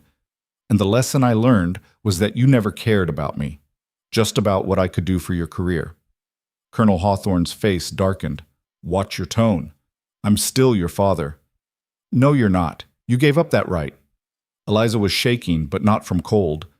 "You want to know what happened to me after you threw me away? I nearly died, multiple times. I was hunted, starved, worked until I couldn't stand. And I survived all of it without you." "This is absurd." Her father turned back to Kale. "I'm not here to negotiate. You will return her immediately, or I will take her by force." "You'll try." Kale's hand moved to the knife at his belt. Around them, the valley's warriors did the same. "And you'll lose. This isn't your fort, Colonel. You don't get to issue commands here." "I have 30 armed soldiers. And I have 300 people who will defend their home. Your men are good, I'm sure. But they're also cold, tired from the journey, and fighting on unfamiliar ground." Kale's smile was sharp. "How many are you willing to lose?" The standoff stretched. Eliza could see her father calculating, weighing his options. His men looked increasingly nervous, surrounded by hostile faces in a valley they didn't know. "Stand down," someone said behind the colonel. Lieutenant Garrison pushed forward, his young face pinched with cold. "Sir, this isn't worth bloodshed." "I'll decide what's worth bloodshed. With respect, sir, we're outnumbered and outpositioned. If this turns into a fight, then we fight." Her father rounded on his second in command. "I'm not leaving here without her." "Why?" The question burst from Eliza before she could stop it. Why now? You had months to change your mind. Why come here in the dead of winter and demand me back? Her father's expression shifted, and for a moment she saw something raw beneath the military facade. Because I was wrong. The admission shocked everyone into silence. I was angry, he continued, the words seeming to cost him. You defied me in front of my officers, made me look weak, so I punished you the only way I knew how. But after you left, he stopped, struggled. The fort felt empty. Everything I'd built felt hollow without you there to see it. To admire you? Eliza's voice was bitter.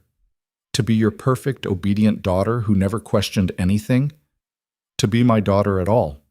He looked directly at her. I know I failed you. I know I was a terrible father. But you're all I have left, Eliza. Your mother is gone. My career is all but finished thanks to Morrison's scandal. You're the only real thing I have in this world. It might have been touching if it wasn't so infuriating. So I'm supposed to come back and fix your loneliness? Eliza laughed, sharp and incredulous. Supposed to pretend none of this happened and just slip back into being your decorative daughter? I'm offering you your old life back, comfort, safety, everything you're familiar with. I don't want my old life back. She said it clearly, loudly enough for everyone to hear. That life was a cage, a comfortable one, but still a cage. Here, I'm free. I work hard. I matter. I'm becoming someone I can actually respect. Why would I trade that for empty luxury? Because it's where you belong. No. She stepped forward, closing the distance between them. It's where you wanted me to belong. There's a difference, and I'm done living for your expectations. Her father's face went through several expressions: shock, anger, hurt, pride, desperation, finally settling on something that looked like defeat. Please, he said quietly. The parade ground voice was gone, leaving just a tired old man. Just come home. For a second, less than a heartbeat, Eliza felt something give inside her chest. This was her father. Whatever else he'd done, he'd raised her. And he was asking, not ordering, showing vulnerability she'd never seen before. Then she remembered the chains, the public humiliation, the cold dismissal at the gate. I am home, she said gently, just not yours anymore. Something broke behind her father's eyes. His hand moved to his belt, not to a weapon, but to a document tucked in a leather case. Then you leave me no choice. His voice had gone flat. As commander of Fort Sterling and legal guardian of Eliza Hawthorne, I'm invoking Crown Law Article 14. Any citizen harboring a ward removed from legal guardianship without proper authority is subject to military seizure and trial. That's insane, Kyle said. You can't. I can, and I am. You have no legal claim to her. She's mine by Crown law. Her father looked at his men. Prepare to take her into custody. The soldiers moved forward. The valley's warriors moved to intercept. In seconds, everything was on the verge of erupting into violence. Wait! Eliza's voice cut through the chaos. Wait! Don't fight over me. That's exactly what he wants. Eliza, Kyle started. He's technically right. I'm still legally under his guardianship. The Crown doesn't recognize anything else. She looked at her father. But you're forgetting something. What's that? I'm an adult. I can petition for emancipation, remove myself from your guardianship entirely. Her father's laugh was ugly. That requires a Crown magistrate's approval. The nearest one is 3 weeks' travel from here, and you'd need documented cause. I have cause. You abandoned me, traded me away. I have witnesses. She gestured at the assembled valley. Dozens of them. And I have the man you traded me to, who can testify that it was official, binding, and done in front of an entire military garrison. It won't work. Magistrates don't take testimony from savages. Don't call them that. Eliza's voice went cold. And it will work, because I also have testimony from Crown soldiers. Lieutenant Morrison saw me here. He can confirm I was traded away and left to survive on my own. That's abandonment by any legal definition. Morrison's facing court-martial for treason. His testimony means nothing. Then I'll find others. I'll make enough noise that someone will have to listen. She was improvising now, throwing everything she could think of. I'll write letters to every magistrate, every crown official, every newspaper. I'll make sure everyone knows what you did. Her father's expression hardened. You'd humiliate yourself like that? Publicly admit you were living with these people? I'm not humiliated. I'm proud of what I've survived, what I've become. She stood straighter. You're the one who should be humiliated. A father who threw away his daughter because she wouldn't obey. That's the story that'll spread, not mine. You ungrateful. Ungrateful? The word came out sharp. For what? For a childhood of criticism and control? For being raised as a game piece in your political ambitions? You want gratitude? You should have been a father worth being grateful for. The slap came fast. Her father's hand connected with her cheek before anyone could react, the crack of it echoing in the sudden silence. Eliza's head snapped to the side. Pain bloomed across her face. But she didn't cry out, didn't step back, just slowly turned to look at him again, her cheek already reddening. That's your answer? She said quietly. Violence when words fail you? Her father looked at his own hand like it had betrayed him. Eliza, you just proved every point I made. She was aware of Kyle moving beside her, barely restrained fury in every line of his body, of the valley's warriors ready to tear her father apart. You can't control me with words, so you use force. Can't win the argument, so you try to silence me. That's who you are, who you've always been. Stand down, Kyle said to his people, his voice deadly calm. All of you, let this play out. But he hit her, Tomas started. I saw. We all saw. And now he's going to leave. Kyle turned to Colonel Hawthorne. You have 1 minute to get your soldiers out of this valley. After that, we stop being diplomatic. You can't threaten a crown officer. I'm not threatening. I'm informing. Kyle's hand was still on his knife. You struck an unarmed woman in my territory. By our laws, that gives me the right to demand satisfaction. You want to fight about it? We can fight. But your men will watch you lose, and then they'll have to explain to the fort why they came back without their commander. Her father looked around at the ring of hostile faces, at his own nervous soldiers, at Eliza standing tall despite the mark on her face. This isn't over, he said finally. Yes, it is. Eliza's voice was firm. I'm not coming back. Not today. Not ever. Find another daughter to pin your hopes on, because I'm done. For a long moment, her father just stared at her. Then something in his expression crumbled entirely, leaving just a broken old man who'd lost the only thing he had left. I'm sorry, he whispered, for all of it. I'm so sorry. It might have been enough if he'd said it months ago, before the chains, before the public humiliation, before abandoning her in the desert. But now it just felt like too little, too late. I know, Eliza said softly, but it doesn't change anything. Colonel Hawthorne turned and walked back to his horse. His men followed, relief evident on their faces. As he mounted, he looked back one more time. If you ever need anything, I won't. Eliza cut him off. Not cruel, just factual. Goodbye, Father. He flinched at the finality of it.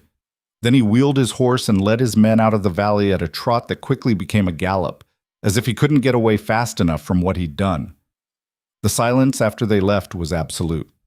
Eliza stood frozen, her cheek throbbing, her entire body shaking with adrenaline crash.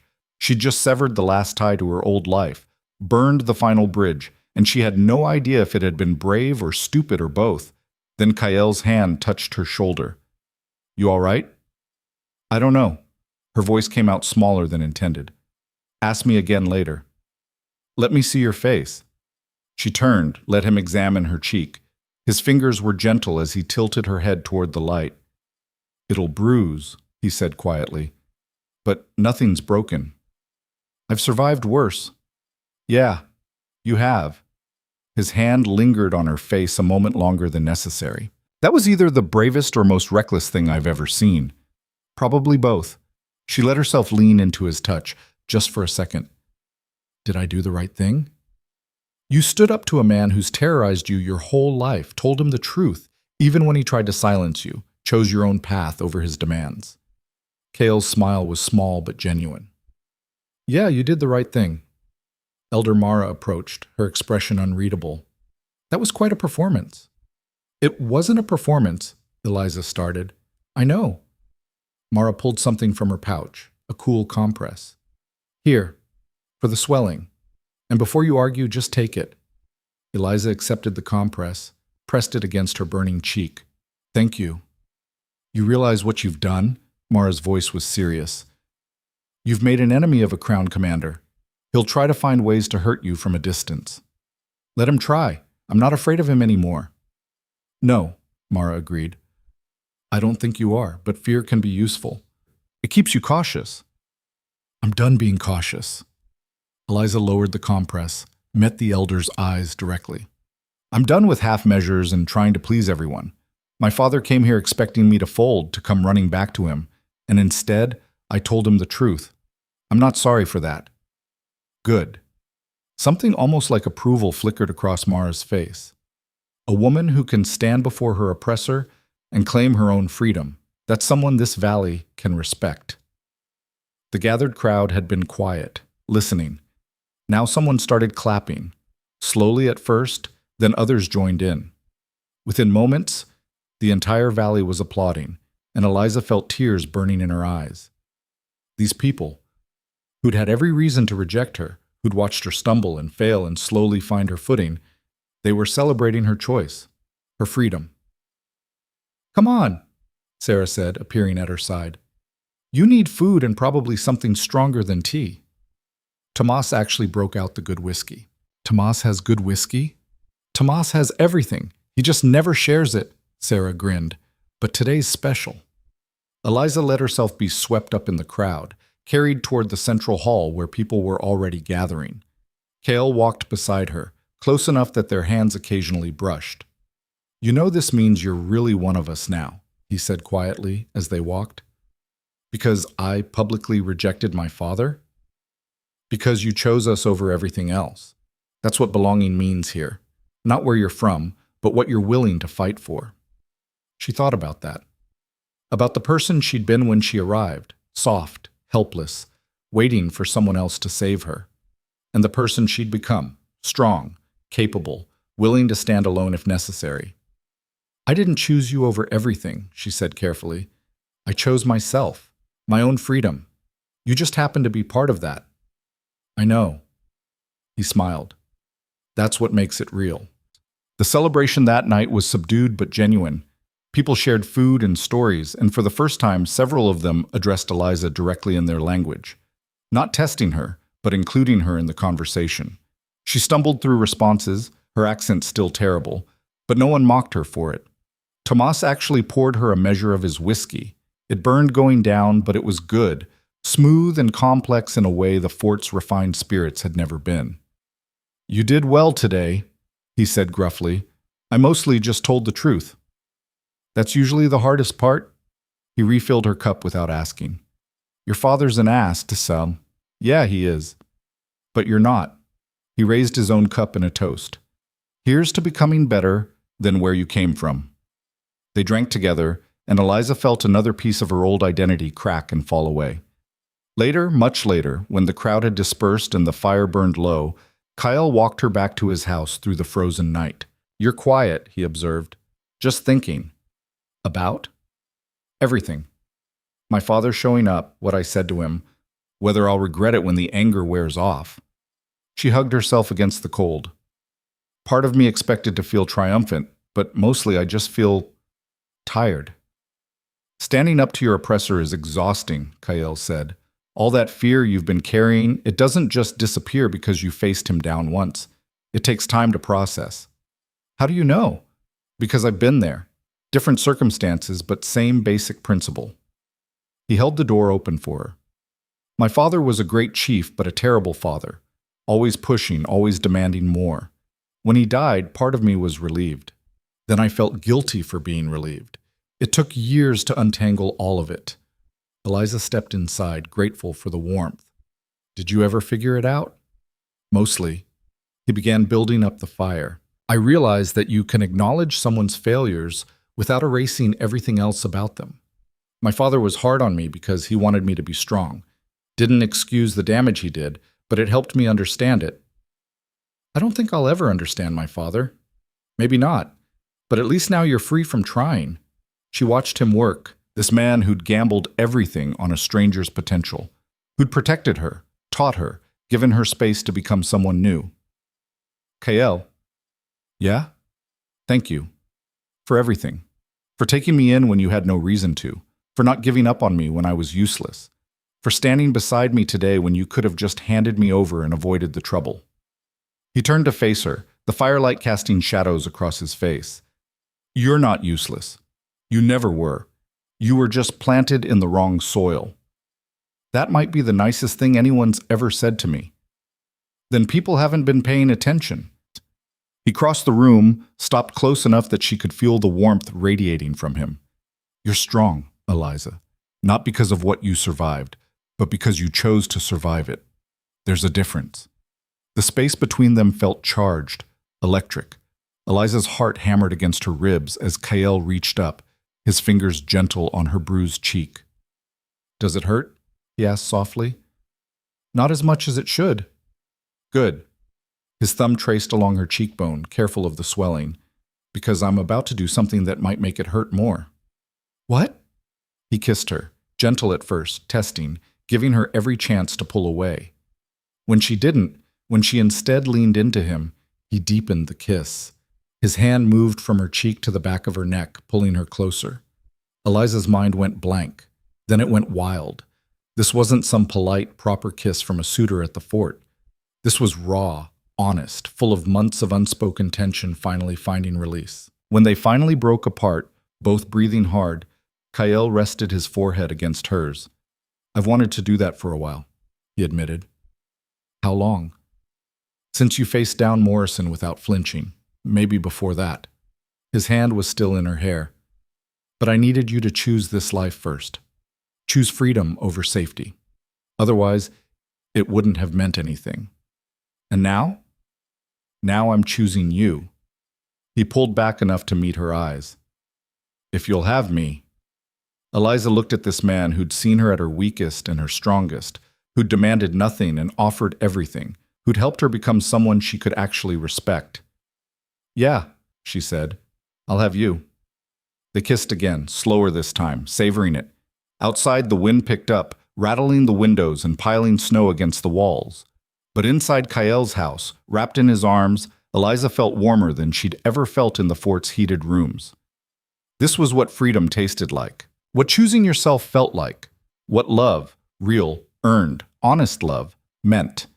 And it was worth every chain, every blister, every moment of doubt it had taken to get here. The winter that had seemed so threatening became the backdrop to Eliza's transformation into someone she barely recognized. She woke each morning in Kael's arms, the cold air outside a sharp contrast to the warmth they created together. The valley settled into its hibernation rhythm, and within that quiet space, she found a peace she'd never known existed. Elder Mara's lessons intensified. The old woman seemed determined to cram years of knowledge into whatever time they had before spring arrived and fieldwork resumed.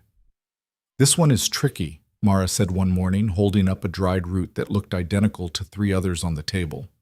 Same family, similar appearance, but this one heals wounds, that one causes vomiting, that one stops a heart, and that one does absolutely nothing except taste bitter.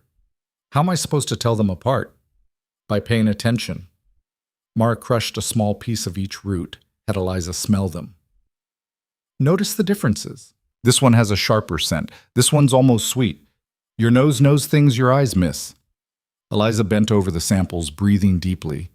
At first, they all smelled like dirt and vegetation. Then, slowly, subtle distinctions emerged. A hint of something acrid, a faint sweetness, an almost metallic tang. I think I've got it, she said, pointing to each root and naming its properties. Mara checked her answers. 4 for 4, you're learning. Slowly. Learning is always slow. Anyone who tells you otherwise is selling something. The elder began preparing a new batch of fever remedy. You know what happens when I'm too old to do this anymore? Someone else takes over. And that someone needs to be trained.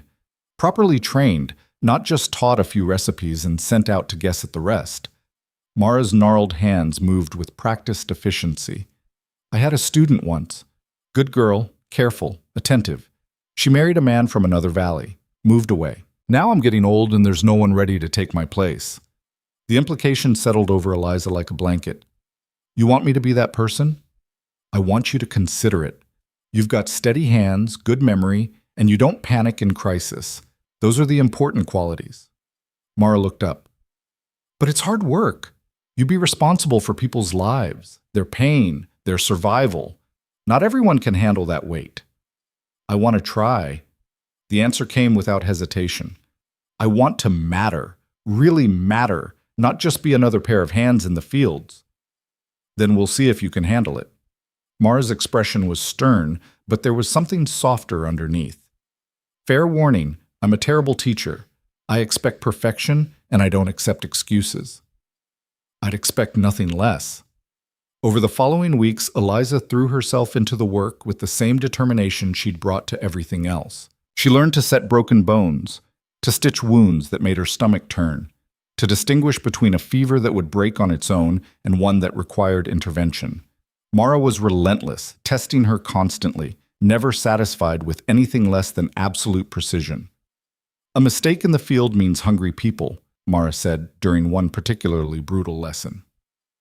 A mistake in healing means dead people. Which one do you think matters more? They both matter. Wrong answer. In healing, there's no room for equivocation. You make the right choice or someone dies. That's the job. Eliza wanted to argue, but she understood the point. This wasn't about being nice or fair or balanced. It was about being right when being wrong had consequences. The first time someone came to her instead of Mara, a child with a fever, his mother frantic with worry, Eliza's hand shook so badly she could barely hold the cup of willow bark tea she'd prepared. What if I'm wrong? She whispered to Cale that night. Then you'll learn from it and be better next time. He pulled her close. But you won't be wrong. Mara wouldn't send people to you if she didn't trust your judgment. She didn't send them. They just came. Because word's spreading that you know what you're doing. He kissed her forehead. You've earned that trust, Eliza. Stop questioning it. The child's fever broke the next morning. His mother brought Eliza a basket of preserved fruit as thanks, and Eliza nearly cried from relief. One patient saved, Mara observed dryly. Only several hundred more to go. But there was pride in the old woman's voice, and that meant everything. Winter began to loosen its grip as the first hints of spring appeared. The snow started melting, turning the valley floor into a muddy mess. The river swelled with runoff, and with the changing season came changes in the valley itself. Cale proposed to her on a morning when the world smelled like wet earth and new growth. There was no ceremony, no grand gesture. Just the two of them checking the early planting fields, and him saying, I think we should make this permanent. Eliza looked up from the soil she'd been examining. Make what permanent? Us. You and me, building a life together. He gestured to the valley spreading around them. I know it hasn't been that long, and I know you're still finding your feet, but I can't imagine my life without you in it anymore. So what do you say? She should have been surprised, should have needed time to think, to weigh options, to make a rational decision. Instead, she found herself grinning like an idiot. Yeah, yes, absolutely yes. He kissed her there in the muddy field, both of them laughing, and it was perfect in its complete lack of perfection. The bonding ceremony was held a month later during the spring planting festival. The entire valley attended, and Eliza wore a dress that Sarah and several other women had made, not the elaborate confection she might have worn at the fort, but something simpler, more practical, decorated with patterns that held meaning in the valley's traditions. You look terrified, Sarah observed as they prepared. I am terrified. Of marrying Kyle? Of being the center of attention for an entire ceremony conducted in a language I'm still not fluent in. Eliza tried to smooth her hair, gave up. What if I mess up the responses? Then everyone will laugh and we'll all move on. Sarah adjusted the neckline of the dress. Stop worrying. This isn't like your crown ceremonies with all their rules and formality. This is about commitment, not performance. Elder Mara performed the ceremony, her voice carrying across the assembled crowd. Eliza understood about half of what was said, caught the important parts, promises of partnership, of choosing each other, of building something together.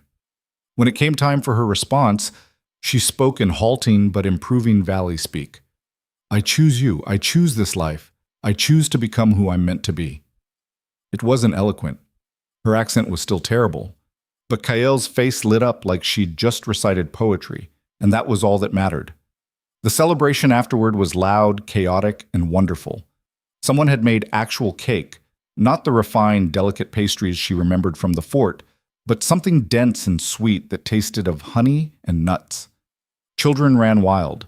Adults drank too much and told increasingly outrageous stories. Tomas got drunk enough to admit he'd never actually hated her, just needed to make sure she wouldn't quit when things got hard. "You're stubborn as hell," he said, slurring slightly. "That's good. This valley needs stubborn.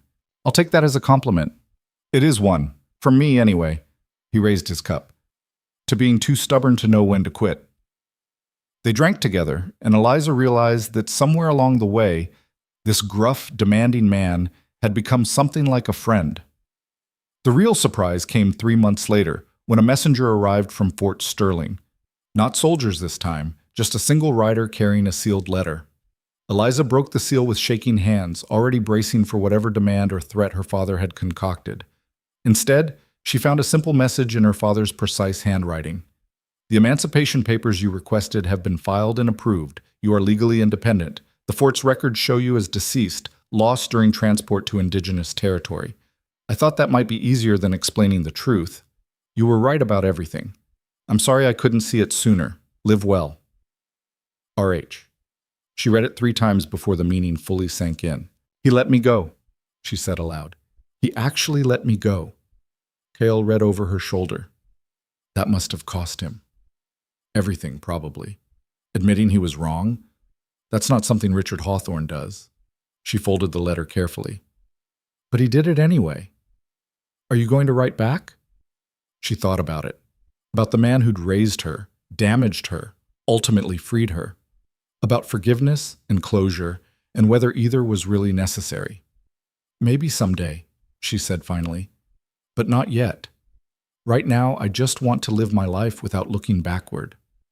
"Fair enough." Cale pulled her close. "So what do you want to do with this life of yours?" "Learn everything Mara can teach me. Help people. Build something that matters." She leaned into him. "Grow old with you, if you'll have me." "I think that can be arranged." The years that followed were full of the kind of richness that doesn't come from wealth or status, but from purpose and belonging. Eliza became known throughout the valley and beyond as a skilled healer, someone who could set bones and mix medicines with equal competence. Elder Mara trained her relentlessly until the day the old woman died peacefully in her sleep, satisfied that her knowledge would continue. "You'll do fine without me," Mara had said near the end. "Better than fine. You'll be better than I was because you chose this path instead of being born to it." "I'm not better than you." "Not yet. But you will be." The elder's grip was surprisingly strong despite her frailty. "Just remember, healing isn't about being perfect. It's about being present. Showing up even when you're scared. Especially when you're scared." After Mara's death, Eliza took over as the valley's primary healer. The responsibility was crushing at first, but she grew into it the same way she'd grown into everything else. One day at a time, one patient at a time, learning from mistakes and celebrating successes. She and Kael built a larger house, one with a dedicated healing room where people could come for treatment. She kept careful records of remedies and their effects, building on Mara's knowledge with her own observations.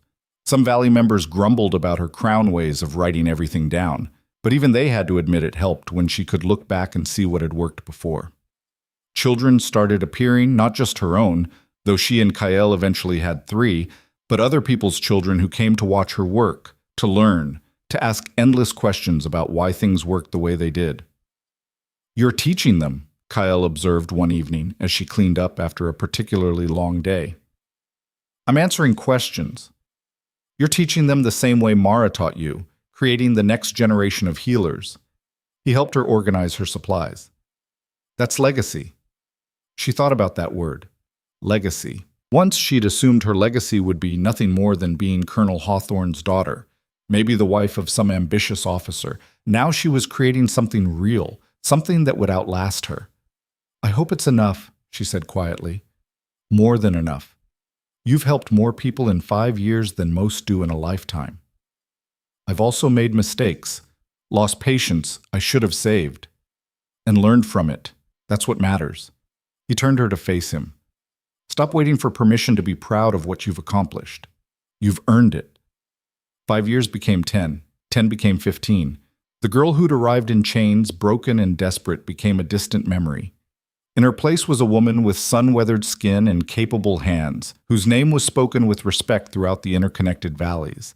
They started calling her by a new name during her 8th year in the valley. Not Lady Eliza, not Hawthorne's daughter, but Ayana, a word in their language that meant, she who brings healing. She'd protested at first, feeling unworthy of the honor, but the name stuck, and eventually she stopped fighting it. You know what's interesting? Sarah said one day as they worked together preparing medicines. I can barely remember you as that scared crown girl who showed up not knowing which end of a hoe was which. I can remember it perfectly, Eliza, Ayana, replied. That girl was terrified of everything. And now I'm terrified of different things, failing my patience, not being good enough, letting people down. She measured out a careful portion of ground root. But I'm not terrified of existing anymore. That's progress, I guess. That's more than progress. That's transformation. The word resonated. Transformation. Not just change, but fundamental rebuilding from the ground up. The 20th anniversary of her arrival in the valley was marked by an unexpected visitor. Not her father. He'd died 3 years prior, according to a brief letter from Lieutenant Garrison, but someone else entirely. A young woman appeared at the valley entrance, escorted by one of the border guards. She looked exhausted, desperate, and achingly familiar. She says she needs to speak with Ayana, the guard explained. Says it's urgent. Ayana studied the newcomer, barely 20, wearing crown clothing that had seen better days, with the kind of desperate determination she recognized from her own reflection 2 decades ago. What's your name? Ayana asked gently. Catherine Morrison. The girl's voice shook. My father said if I ever needed help, I should find you. He said you were the only person he'd ever met who chose freedom over safety. Lieutenant Morrison, the man she'd confronted all those years ago, who'd been trying to sell intelligence. Apparently he'd remembered. Your father sent you here? He died last year. Fever took him before I could. Catherine swallowed hard. But before that, he told me about you, about this place, said if the fort ever became unbearable, I should run here and ask for Ayana. Why is it unbearable? The new commander wants me to marry his son. I refused. Now he's making my life hell until I agree. Catherine's jaw set in a way that reminded Ayana of herself. I won't do it. I'd rather die in the desert than become some officer's property. Ayana looked at this young woman standing where she'd once stood, making the same impossible choice. Behind her, Kael had appeared, drawn by the commotion. Their eyes met, and in his expression she saw the same thought. History repeating itself, offering them a chance to pay forward what had been given. What do you know how to do? Ayana asked. Catherine blinked at the unexpected question. I can read and write, do mathematics, manage accounts. I'm good with numbers and organization. Any practical skills? No, I've never done manual labor or farming or any of the things I assume you need here. Her voice turned desperate. But I can learn. I'll do whatever it takes. I won't be a burden, I swear. Everyone's a burden at first, Ayana said, echoing words Kael had once said to her. The question is whether you're willing to stop being one. I am, I promise. Ayana looked at Kael, who gave a small nod. Then at the valley spreading behind them, at the life they'd built, at the community that had taken in one desperate crown refugee and could probably manage another. We'll bring it to the council, she said. No promises, but I'll speak for you. And if they agree, you'll work. Harder than you've ever worked in your life. You'll fail a lot at first. People won't trust you. You'll want to quit approximately every day for the first month. But I can stay? If the council agrees, yes, you can stay. Ayana studied the young woman's face, seeing herself reflected there. Fair warning, though. The person you are now won't survive here. She'll have to die so someone stronger can be born. That transformation is painful. Are you ready for that? Catherine's answer came without hesitation. I'm ready. The council meeting 2 days later felt like a mirror of Ayana's own judgment so many years ago. Catherine stood in the center while council members debated her fate, her value, her trustworthiness. Ayana spoke on her behalf, telling the story of her own arrival, her own transformation. I know what you're all thinking. Another crown refugee, another mouth to feed, another person who'll probably fail and run back to comfort. But I also know what it takes to ask for help when you've been taught your whole life that needing help is weakness. This girl didn't come here by accident. She chose the hardest path because she knew it was the only real one. And if she's a spy, Nira challenged, if this is some elaborate scheme, then we'll handle it the same way we handled my father's attempt to take me back. The same way we've handled every threat that's ever come to this valley. Ayana looked around at the faces that had become family. With strength, unity, and the knowledge that we protect our own. If she proves herself, she becomes one of us. If she doesn't, we deal with that when it happens. The vote was closer than Ayana's had been. 4 in favor, 3 opposed. But it was enough. Catherine's first weeks were exactly as brutal as Ayana had promised. The girl had soft hands, no stamina, and absolutely no idea how to function in a world where servants didn't handle every basic task. She failed spectacularly at fieldwork, couldn't cook to save her life, and nearly set fire to the communal kitchen trying to help with food preparation. But she didn't quit, and slowly, incrementally, she improved. Ayana watched the transformation with a mixture of recognition and satisfaction. This was what second chances looked like. This was how freedom got passed from one person to the next, a torch carried through generations. She reminds me of you, Kyle said one evening as they watched Catherine struggle to carry water without spilling half of it. She's worse than I was. Maybe, but she's got the same look in her eyes, that stubborn refusal to accept defeat. He pulled Ayana close. 20 years ago, I gambled on that look. Seems like it worked out. Seems like it did. They stood together watching the valley prepare for evening, the smoke rising from cooking fires, the sound of children playing, the normal rhythms of a community going about its life. Ayana had healed dozens of these people, had delivered some of those children, had prepared medicines that kept them healthy through harsh winters. This was her life. Not the one she'd been born to, but the one she'd chosen, built, earned. Do you ever regret it? Kyle asked quietly. Leaving your old life behind? She considered the question seriously. Thought about the comfort she'd given up, the security, the privilege. Then thought about what she'd gained, purpose, belonging, love that wasn't transactional or conditional. Not for a second, she said. That life was killing me slowly. This one brought me back to life. Even the hard parts? Especially the hard parts. Those are what proved I was strong enough to survive. They headed back to their house as darkness fell. Inside, one of their children was practicing the healing techniques Ayana had been teaching. Another was helping Kyle repair some farming equipment. The third was reading, books Ayana had painstakingly collected or created, building a library for a community that had relied on oral tradition. This was legacy.